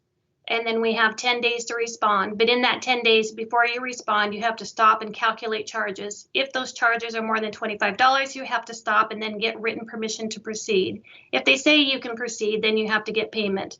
And I won't go on. But anyway, as you can see, that spreadsheet isn't because we like keeping spreadsheets necessarily. Those are making sure that we keep legal dates for public records requests. And if we don't do that and we're challenged, then we are violating the law because we're not upholding that piece. And that's been really contentious in the last few years just because, and excuse me, my light just went off. That happens often. I'm just going to leave it off. There's been a lot of contention about public records requests lately in bigger cities, and it always trickles down to smaller cities. And in fact, there's some legislation being posed right now that if it works its way through, it will further define the deadlines and make it tighter, and it will also reduce the amount that we can be reimbursed.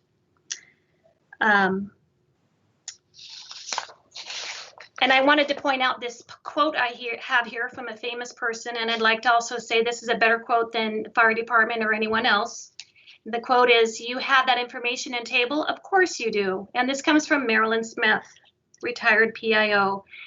And Marilyn can attest to the oddball questions we would get. And if you remember that funnel on the previous page, we would take that question, run it through the funnel, come up with some sort of suggestion to Sean Kidd or Peter or the mayor, whoever was the appropriate person to make that decision, and then we would put it in a table.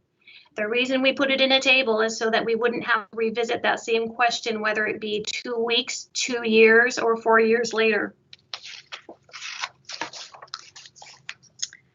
So the key challenges going forward, and these are the same three that I provided asterisks for on your first page, and that is council agendas and public records requests and records management.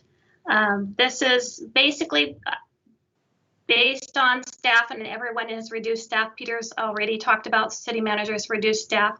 There used to be 3 full-time people in the city clerk's office, and we went down to 2.5, and now we're down to 2. And I won't read you these, but I've tried to demonstrate to you the way we get our arms around both council agendas. Well, specifically council agendas is by providing staff as much consistency as possible and putting documents where they can find them to answer all the basic questions. Public records requests, we're handling these with the spreadsheets that you saw. Records management, we actually have a fairly good handle on that. We have software already we're using that's called Laserfish we've been using for many, many years. Our biggest challenge in records management is just having the time to get all the documents properly in and recorded. One of the challenges with our Laserfish is we've had it for so many years that there's been many people that have put in documents in a variety of using a variety of naming conventions. Part of what Allison Elise does and is very, very good at, but only gets to it when she has very small pockets of time, is taking these documents that we have to save, that we have to legally save, and changing the naming conventions so that staff can actually find them. There's a lot of, we would like it to be better. I think like all city employees, we want to do the very best we can, and we're doing the best we can with what we've got.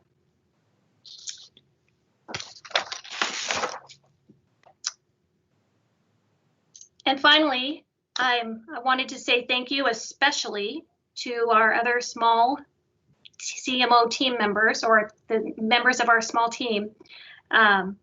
We could not do what we do without Matt and Holly, and of course, without Peter, our fearless leader.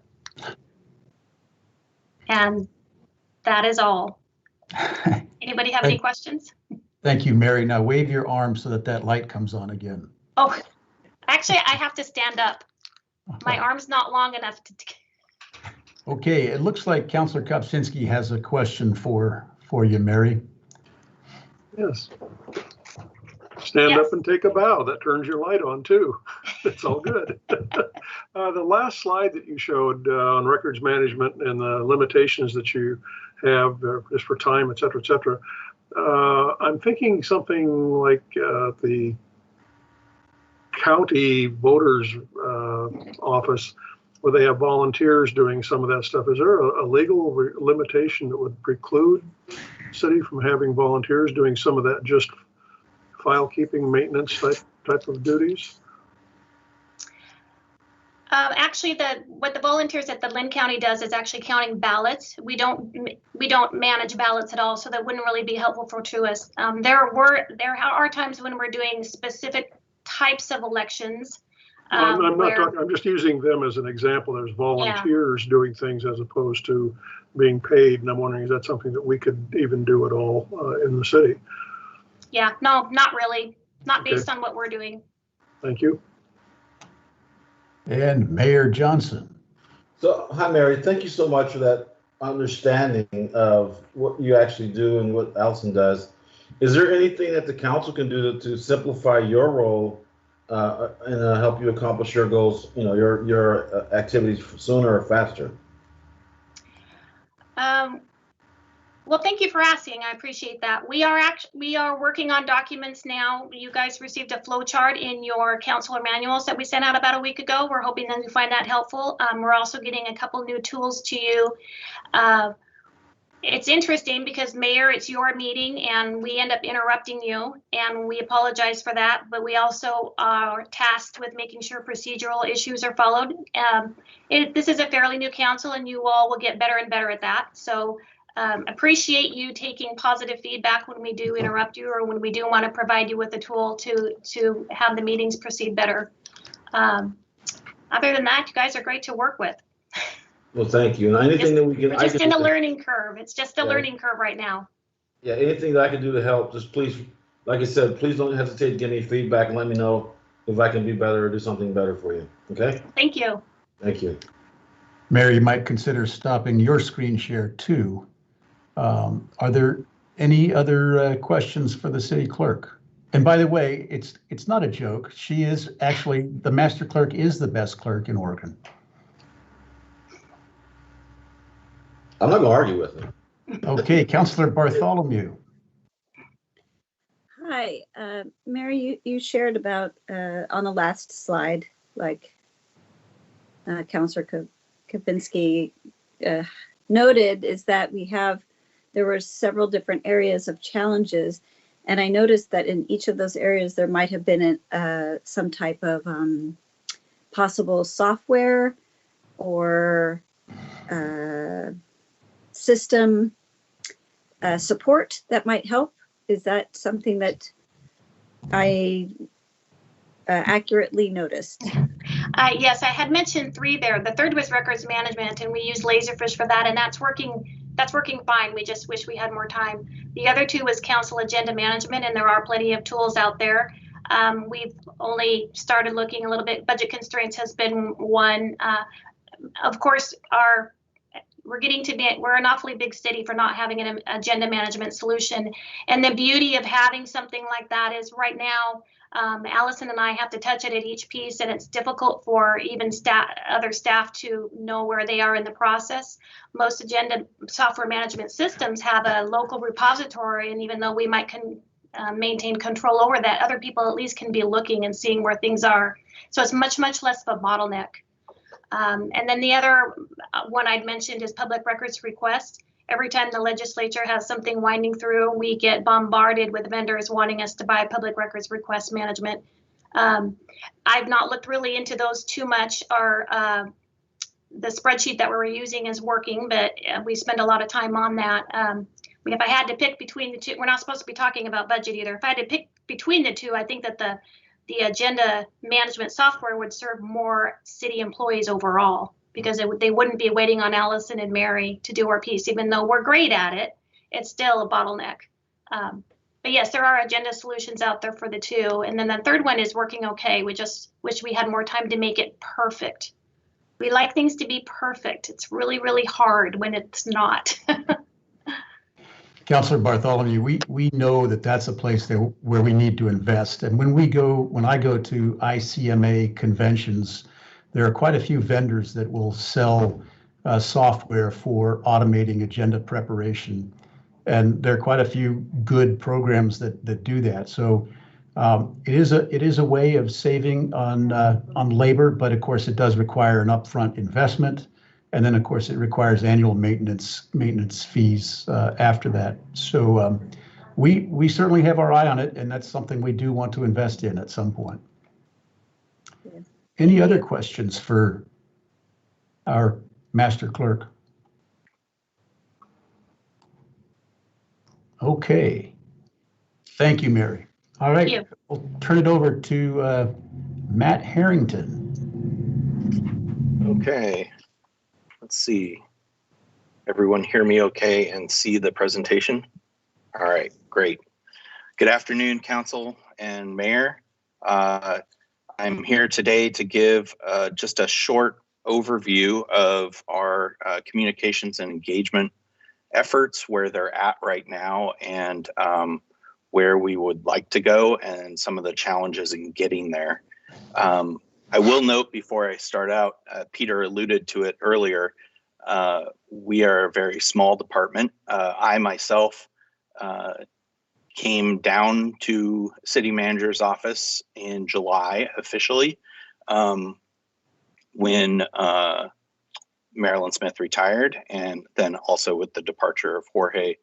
And it's actually kind of a coming full circle for myself. When I started about 2 decades ago at the city, I was fortunate to be Marilyn Smith's employee. So it feels kind of good to come full circle back home to the city manager's office. With that said, I also, in the several years I spent in IT with Jorge, I also have another component to my job, which is maintenance of all those various systems that kind of go behind the scenes, similar to, and they've kind of been mentioned previous to this. Gina Yeager mentioned the municipal court system for Vern and our security guard. It automatically pulls information out of our court system and puts that information into the iPad for Vern to check, and so that we can do contact tracing for COVID. There's several other little web applications that I've built for police, so they can see that same court information in their cars. A system for them to notify fellow APD staff about major incidents that have occurred. So there's several of those, but for this talk, I'm just going to focus on communications and engagement. And with that, I've kind of apparently not gained control of my computer. There we go. I've divided this up into four major sections. The first would be audience, team, footprint, and then future. So the first thing that I think is very important is to know your audience. And it would be easy to say, the residents of Albany. But what exactly does that mean? We are now a small city, being that we have eclipsed that 50,000 population. We have a median age of 37 years old, which I think is quite young. A median household income of over $60,000. And I will note this next statistic, 7 in 10 rated their quality of life and Albany as a place to live as good or excellent. And that particular statistic comes from our recent Albany National Community Survey. And we will be getting that, the results of that out to you shortly. We just received them fairly recently. So along with that, U.S. Census Bureau data, we often think of our communications efforts and worry about those who do not have access to a computer or the internet. And that is definitely true. There is a certain portion of the population that does not have access to reliable internet or a computer or smartphone. However, I put these stats up here to point out that it's perhaps a little bit lower than we tend to believe. As you can see, you can read them there. The other stats here are from our community survey. And this just, I put these here to kind of further illustrate the point that people are engaging via those electronic methods. It doesn't mean that we should ignore other methods of communication, but it's important to point out that we have a high level of engagement on electronic means. And you'll notice also to the right of those bar graphs, it says similar. And unfortunately, the header of that is cut off. So by similar, it means that we benchmarked to communities of similar size are similar. And you'll notice on this next slide, there's also some that vary. The one I did want to point out, though, is this 32% share your opinions online. And my point here is that oftentimes the majority of our communications efforts, especially when it comes to, as Councillor Smith referred to it before we got started, anti-social media, oftentimes we spend a lot of time and effort on debunking false information or rumor, and that tends to be a certain percentage of that 32%. So that was my intention there. This is also from the community survey. Very impressive, actually, not related necessarily to the city, but voted in your last recent election, we actually hit higher than the national benchmark in that category, which kudos to the residents of the city of Albany. And then of note here, contacted the city of Albany, using any kind of method. It says lower than the benchmark and 34%. Now, like any statistic or survey, we need more analysis on why this is. Is this because we provide a treasure trove of information and people just found what they needed and didn't need to contact us? Or is there a deficiency in the way that we're providing information? So I don't think you can deduce what the cause of that number is, but we should analyze that more. And you can see the rest of these, and I'll kind of hint at some of them later in this presentation. Team, as Peter said, you know, the city manager's team, and certainly Holly and I, in kind of absorbing some of the duties that Marilyn performed when she was here. We work really closely together, but more importantly, I wanted to point out our communications and engagement team. And this is an internal group made up of about 10 members currently from across all sorts of departments. We've got environmental services from public works, police, fire. It's got a broad, parks and recreation, sorry, I didn't want to leave them out. It's got, and library, see, everyone. But it's got a broad representation across the city. And our focus is really on unified messaging, best practices, and training opportunities. We were fortunate to have one of those recently with some information that Chuck Perino, our emergency manager, found about combating false information online, which was really helpful. So there have been several iterations of this group over the years, and I will say I've been involved in all of them, I think, or most of them, and this is a really highly functional unit, even though we tend to operate as a group. We also operate independently, but this group is a good conduit by which we aim to have a unified message, and I think it's working really well. We've also chosen to meet more frequently than we have in the past, and I think that's been a vital improvement as well. So just to give you a quick overview of our current footprint, and again, back to Councilor Smith was talking about Facebook. Yes, Facebook is an elephant in the room. From a local government standpoint, probably a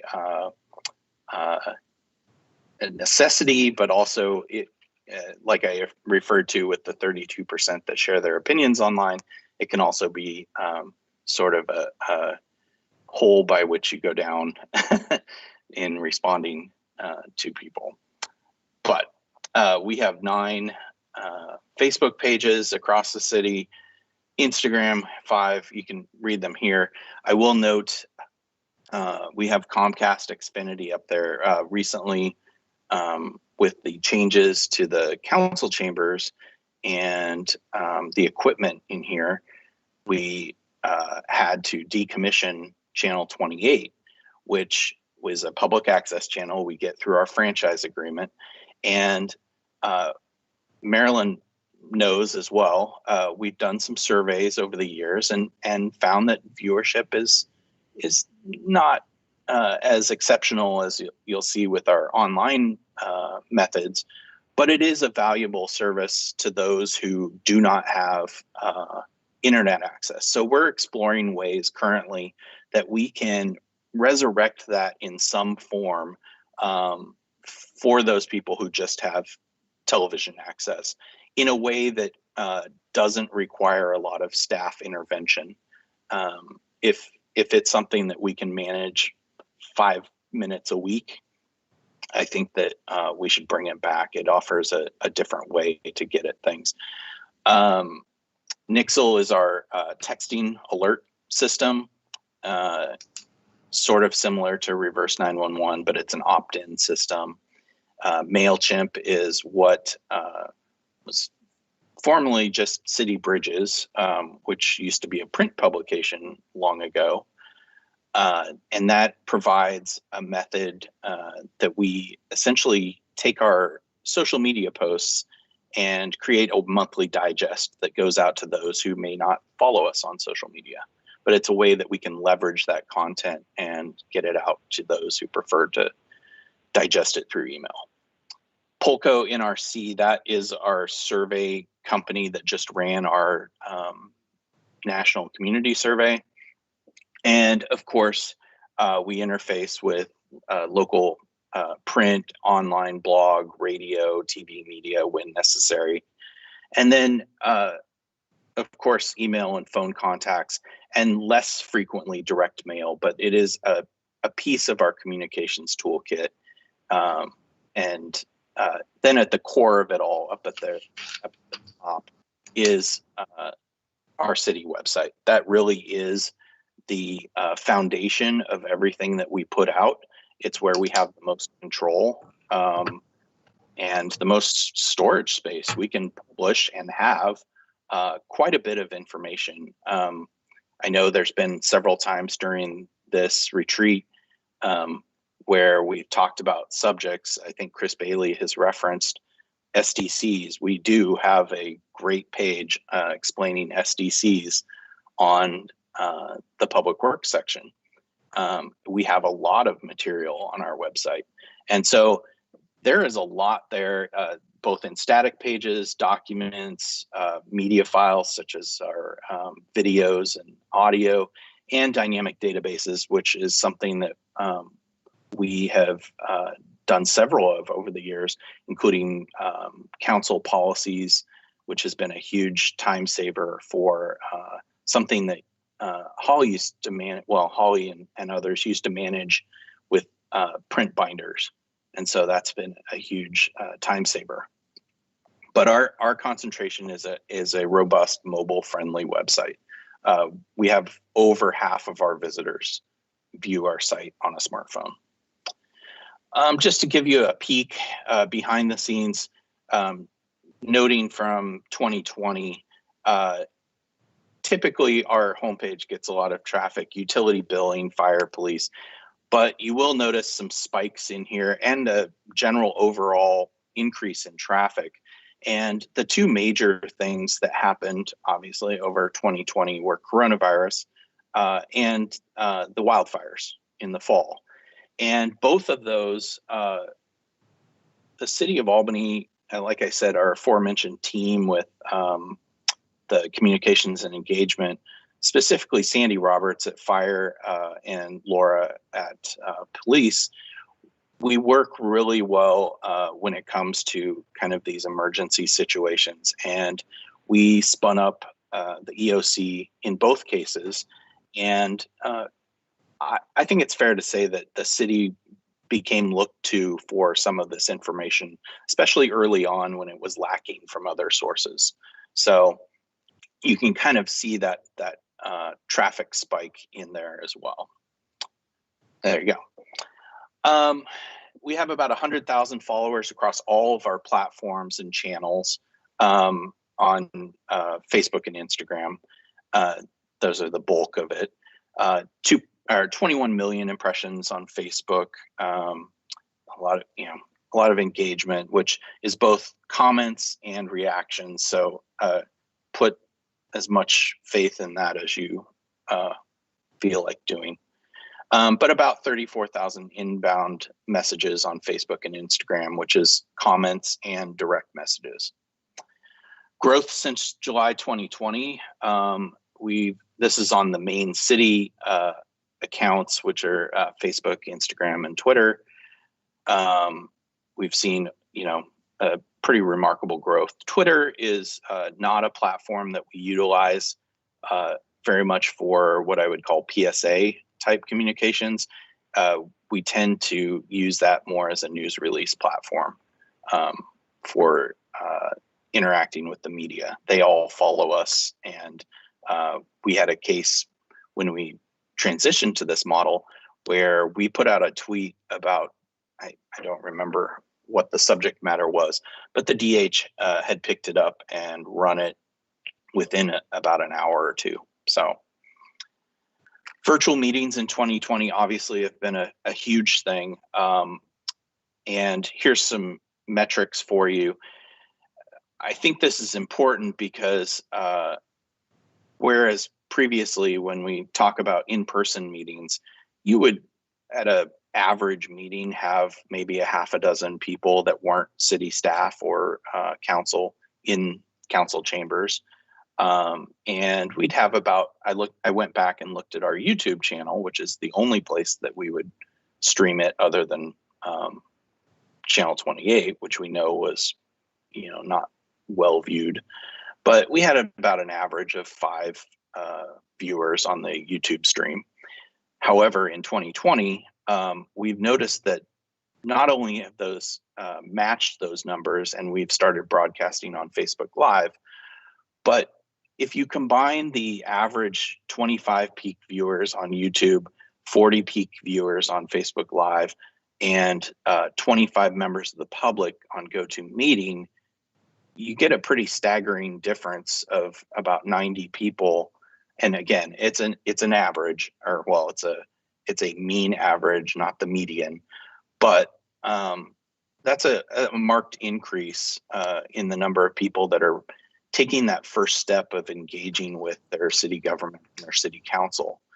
And we want to encourage that, because if they get that exposure to city council and city government, perhaps they'll take the next step by volunteering or running for council or going for a seat on an advisory group. Any number of actions that they can take, but I think it's important that people start to see what goes on, and obviously those numbers kind of present that. So future things that we would like to maintain, and this is, a lot of people have had a mission statement. This is probably pretty close to that for this particular function of the city manager's office, but a high quality, accurate, accessible, integrated communications across all media with an analytics driven approach. We like to show proof in the pudding, as it were, about what we do. And one of the ways we do that is through analytics. So as much as possible, I like to track that sort of thing. I also want to maintain our area networking and relationships with media and other jurisdictions and outside agencies. And one of the methods by which we're going to do that, there's a group called Lynn Benton PIOs, which is made up of representatives from surrounding cities, surrounding fire agencies, police, as well as Samaritan and ODOT and several other agencies. And it's been about a year before or since we last met. COVID kind of made everyone very busy.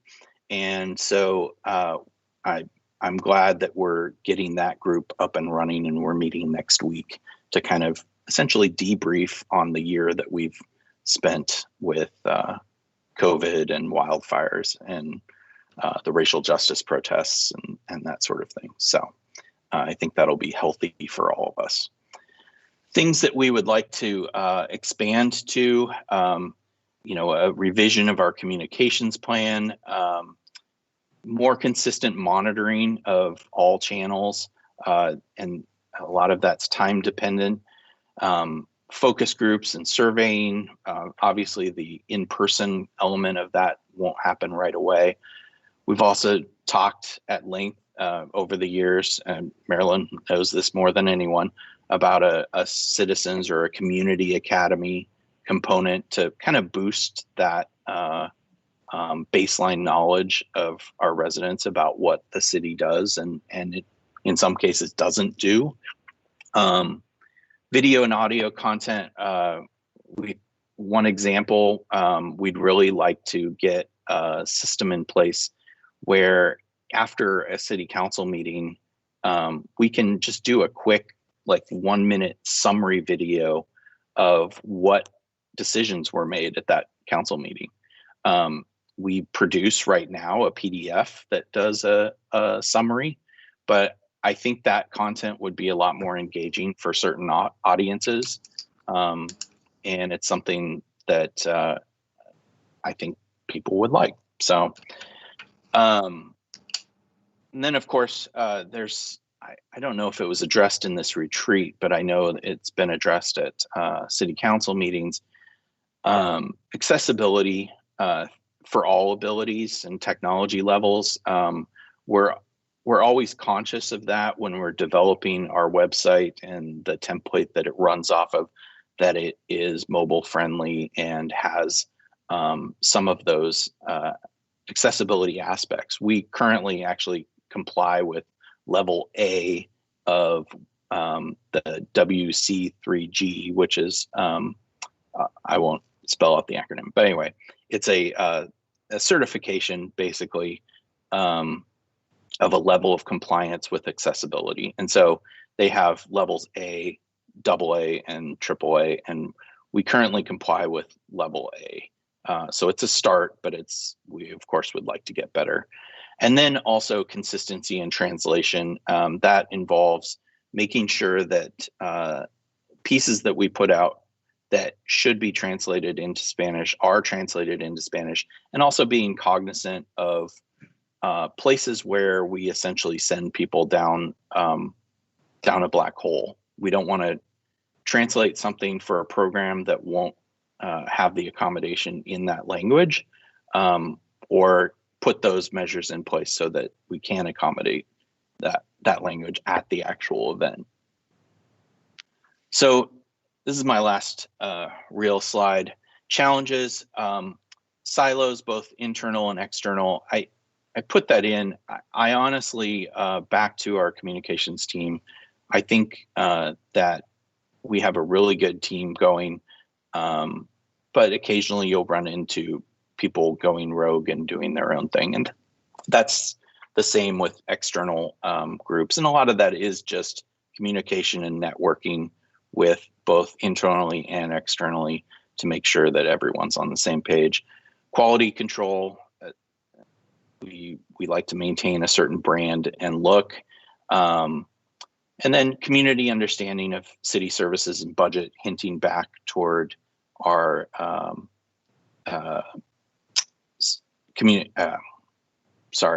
citizen academy, community academy.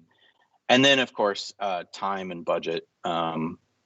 Like everyone else, we would love to do a lot, but are constrained with what we can do. So with that, any questions? Thank you, Matt. You've more or less kept us ahead of schedule. That's excellent. All right. I tend to talk. Any questions? Looks like Councilor Kopczynski has a question. Thanks, Matt, for that overview. A lot of the people don't understand all the intricacies of the background things going on. You mentioned, the Channel 28 going away for all sorts of reasons. Is there a possibility? I don't even know the technical capability, whether it can even be done. We live stream to YouTube right now. Can it be simultaneously live streamed to Channel 28? Well, maybe. The solution that we're tending to look toward now, that would be a pretty low bar of entry, would be a way for us to broadcast to Channel 28, and it would essentially just oh, my lights went out too. Okay. It would essentially just broadcast a YouTube playlist and loop it over and over. So as soon as a council meeting got over, we could drag that into the playlist and it would enter rotation. That method would, like I said, it would be a 5-minute per week type method. The live broadcast, injecting that into, it would take a little bit more work and probably a little bit more money. I'm wondering if the same thing could be done with like Facebook. You could live stream a Facebook feed into the Channel 28. Well, it's six one after the other. Yeah. Last question. It really doesn't matter what platform. It's more of Comcast's equipment that feeds into. Okay. And one of the other barriers we still have with that is that, and I need to touch base with Comcast through our franchise agreement, but the equipment that we have on site here, it's unclear because of how old the franchise agreement is, whose equipment that actually is. And if it's ours or theirs, it's still standard definition equipment. And like, for instance, all of the stuff that we broadcast now, and when we get back into council chambers, will be high definition. And that's the standard of broadcast TV for 10 years, I think now. So whether we have to update that equipment or Comcast needs to update that equipment, I have to do some research. One last question. talked about translation. Has there been any consideration that maybe a cost barrier for ASL to be handled during council meetings? That's funny you should mention that. So I had started some research into ASL resources. That led me to Western Oregon University, which I don't know if you're familiar with their extensive ASL program, but they actually, I believe, have the highest per capita faculty that speak ASL in the nation, or west of the Mississippi or something like that, which is a great resource to have relatively locally. I'll have to get back to you on the city council meeting portion. However, Sandy Roberts with the fire department just found a resource through the state which provides ASL translation on the fly via video chat. She ran into a situation recently where they went to visit some some people in their home, both of whom spoke ASL, and she had to wear her mask and they couldn't lip read. For some of the folks that may or may not know, I'm assuming, and it's probably the wrong thing to do, but everybody knows what ASL is, American Sign Language. Yeah, sorry. And so she found this resource through the state that basically you're able to essentially call it up and they will do a video chat to do the translation. I don't know how tenable that is for city council meetings, but certainly something that I've done a little bit of research in and continue to do. Thank you. Councilor Smith. Couple of things. One is that I'm really glad to hear that the communications team has enthusiastic members who are probably the right people for the team for probably the first time. When I was there, it was people who were begrudgingly assigned or dragged by their department heads in some cases, and they didn't have expertise, authority, or interest in the topic, and it was just like pulling teeth. It was a miserable experience for everybody. So I'm glad that's over with. Also glad to hear that the Lynn Benton PIO group is still functioning, and they're younger and have more enthusiasm than they had for the several years that the group was nearly non-existent. Going back to the community academy, that kind of neatly ties up what I've been thinking during the last 2 days in general. These presentations that everyone has given to the council are the best that and I don't want to be overusing that superlative, but they've been exceptionally well done, and they tell a lot about what the city does and does not do and cannot do and can do and might like to do better than I've heard before, in plain language, in ways that ordinary people might be able to absorb it and want to absorb it. I've learned a lot of new stuff, not new stuff, but I've heard it said in a way that is easy to understand. And so I think that these presentations could form the basis for curriculum for an academy like that. It's been really good. Back to Chris's presentation today on Public Works, super. And that was something that at times in the past had to be endured. But I'm also listening with different ears than I used to have. I'm not listening with staff ears anymore. I'm listening as a counselor, a decision maker, a policy maker, and that is a very different experience. And somewhere between being staff and being a regular resident of Albany and a taxpayer. So thank you for doing all this work. It's just really well done. And side note, Matt, you're going to have to try to help me figure out why my phone doesn't give me Nixle alerts anymore. It says I'm a member. It says I'm getting them, but I'm not. My husband does. I just don't. I can't figure it out. Yeah. Thank you, Councilor Smith. Councilor Kopczynski, did you have another question? No. Okay. Okay. Anybody else with any questions for Matt or for Mary, if you're just now thinking of it? Councilor Johnson. Is she down? Bessie's there. Here I come. Okay. I don't know if this is the right time or not. Marilyn kind of took the words right out of my mouth. I've been on the council a long time, and I have never seen a presentation like this done, and done as well as it is, and understandable. And it really gets into the nitty-gritty of what the departments do, rather than just, oh yeah, that's the fire department and we passed a levy, or the police department, we passed a levy. It's just so refreshing to, and I'm sure it's great for the new counselors. I wish I'd have had this about 20 years ago.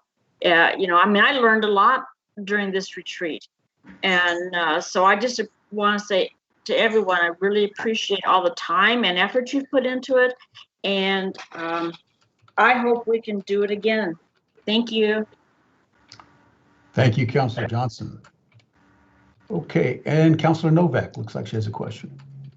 Yeah, it's not a question. I just want to briefly piggyback on what Councilor Johnson just said and what Councilor Smith also referred to, which is how grateful I am personally for all of this information. I actually had quite the chat with Chris Bailey in December. I got an hour and a half worth of public works. I got more in December than we got today, but no one was up for an hour and a half on that. So I just want to say thank you, though. I really do appreciate it. And I know more than I did, but there's still like a tsunami worth of information that I don't know. So I also wanted to thank city staff in particular for all of your help and all of your patience with me. Thank you publicly. Thanks, Councilor Novak. Mayor Johnson. So I kind of want to piggyback that comment for both Councilor Smith and Councilor Novak. I got elected in 2018 to serve in 2019. I went through this, what I call Alex University, and I went to each department head and trying to get information from them. If this would have happened then, oh my goodness, I've been more dangerous during the year. So I do appreciate the work the staff's put in. Matt, your presentation was fantastic. And I hope we can do this again, with new councils. And I think this is a good education piece for the people that serve in our community. And I'm hoping people are watching this, because I'm going to tell people to watch this retreat, because it was a wonderful amount of information that'll help them understand how we make decisions. Thank you. Okay. Let's see. Councilor Johnson, Councilor Smith, you still have your hands up. I want to make sure. Councilor Olsen.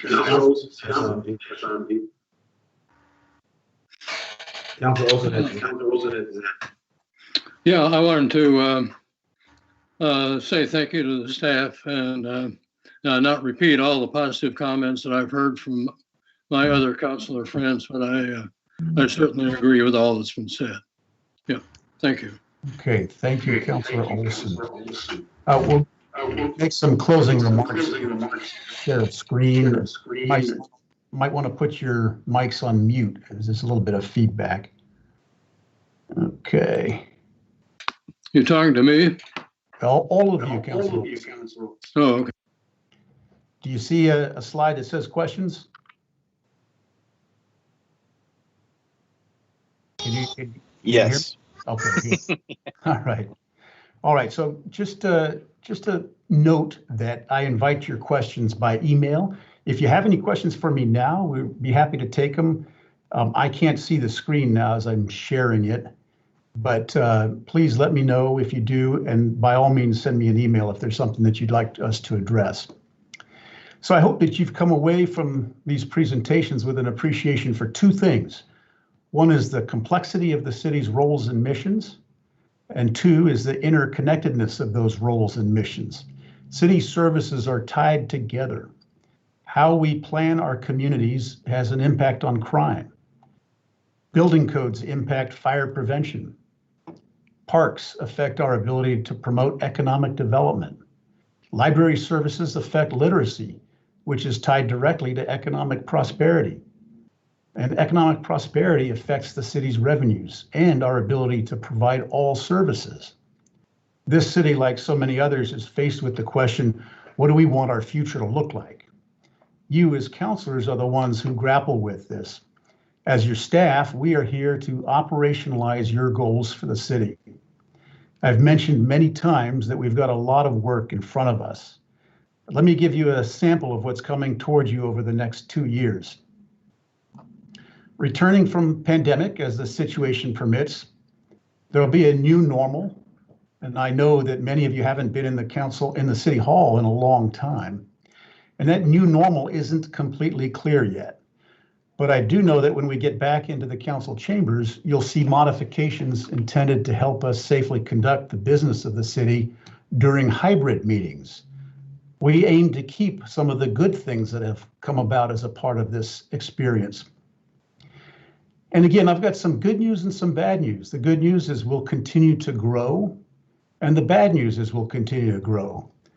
Growth is generally good, but it's not only teenage human beings that suffer growing pains. We do too, but we can't ignore continued growth. You'll be actively engaged in the implementation of HB 2001, as you already know. We'll be addressing housing affordability, and most recently, the mayor has asked us to come back to you with a report on the role that SDCs play in the cost of housing. The urban fringe, a term that many of you have heard, will present a continuing dilemma where city and county lines and rules intersect. A development that occurs in that area without adequate infrastructure and urban services can temporarily meet property owners' needs today, or perhaps provide less expensive homes. But because of the cost for basic infrastructure is avoided, those short-term gains for an isolated group force others to pay for the infrastructure at a later date. The sunsetting of CARA is near, and after the CARA board and you as the ARA set the Water Avenue project on its way, and perhaps the St. Francis and Wells Fargo projects, you can start laying the groundwork for further developments into the future. Tax increment financing perhaps has a role in South Albany in order to help us set the table for desired development. More immediately, you'll be meeting jointly with the HRC next week and determining our path forward with that commission. Food truck regulation. We're dealing with a rapidly growing number of these entrepreneurial businesses, and we'll be considering how they should fit into our traditional business landscape. ADA compliance, you heard a little bit recently just now from Matt. We've addressed needs in our CIP, but we want and need to go further and complete an ADA compliance plan. And this will require significant additional staff time. And litigation, you received a brief from Sean Kidd, our city attorney, several weeks ago, and you heard from Chris earlier. So suffice it to say here that we have our share of litigation and we do our best to manage these risks. I mentioned at the top of the program yesterday that we will be engaging in a strategic planning effort. As preparation for that effort, I've bought a book for each of you. It's called For the Love of Cities. It's by Peter Kagayama, and I'll deliver it to you as soon as I can in the next week or so. There is no expectation other than that you read this before our fall strategic planning session. Even then, there won't be a test. But this book has a lot of good thoughts.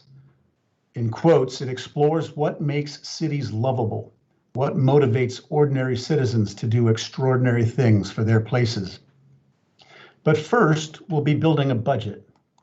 The service level reductions you've heard about are not unexpected. It's not new news to you. We've been talking about this since the council adopted our current budget 19 months ago. You've heard every department head talk about doing more with less. The logical extension of doing more with less is doing everything with nothing. And obviously we can't get there.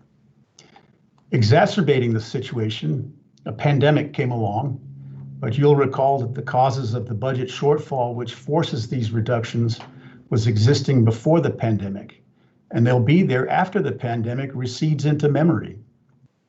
And as a result, in the late summer of last year, Council authorized us to engage a consultant specializing in the formulation of utilities and to start working on building a city services fee. We're well on the way toward building this vehicle, and on February 22nd, next week, you'll hear an update.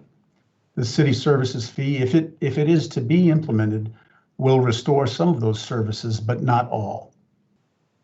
I hope the hours of this retreat have been a worthwhile investment of your time, and have given you an appreciation of the complexity of the organization. And it's not just the complexity of the functions and the services provided, it's also the complexity of the challenges that confront us. Service, you heard a reference to mission statements for each department, and you heard about values. These aren't empty phrases or empty words. Mission statements guide what we do, and values guide how we do them. Service, stewardship, and integrity. You know that these are my personal watchwords and values. I like the quote that Chief Wooten referenced from Elvis Presley, that values are like fingerprints. Nobody's are the same, but you leave them all over everything you do. It's my goal that we're known for service, for good stewardship, and for integrity, that those values can be seen in everything we do. I'll continue to stress those watchwords as we work toward the mission and vision of the Albany community. So I thank the staff for their efforts to clearly and succinctly present this information over the last 2 days. I think you can tell that they put not just their minds, but also their hearts into their work. And thank you for your attention these last few days. We are always cognizant of the fact that your council duties take you away from your jobs and your personal lives, and I am very grateful for your time. As I said, I hope that the time was well spent. And Mayor, I'll turn it back to you. Thank you, Peter, very much for that. And I'd like to thank the staff and all the participants in today's discussion, last 2 days' discussions. I'd like to thank the council for being attentive and asking great questions. And as we move forward, we're going to move forward smarter than we were a couple days ago. And I do appreciate your attention and time. And have a wonderful week. And I'll go ahead and adjourn the meeting. Thank you very much. All right.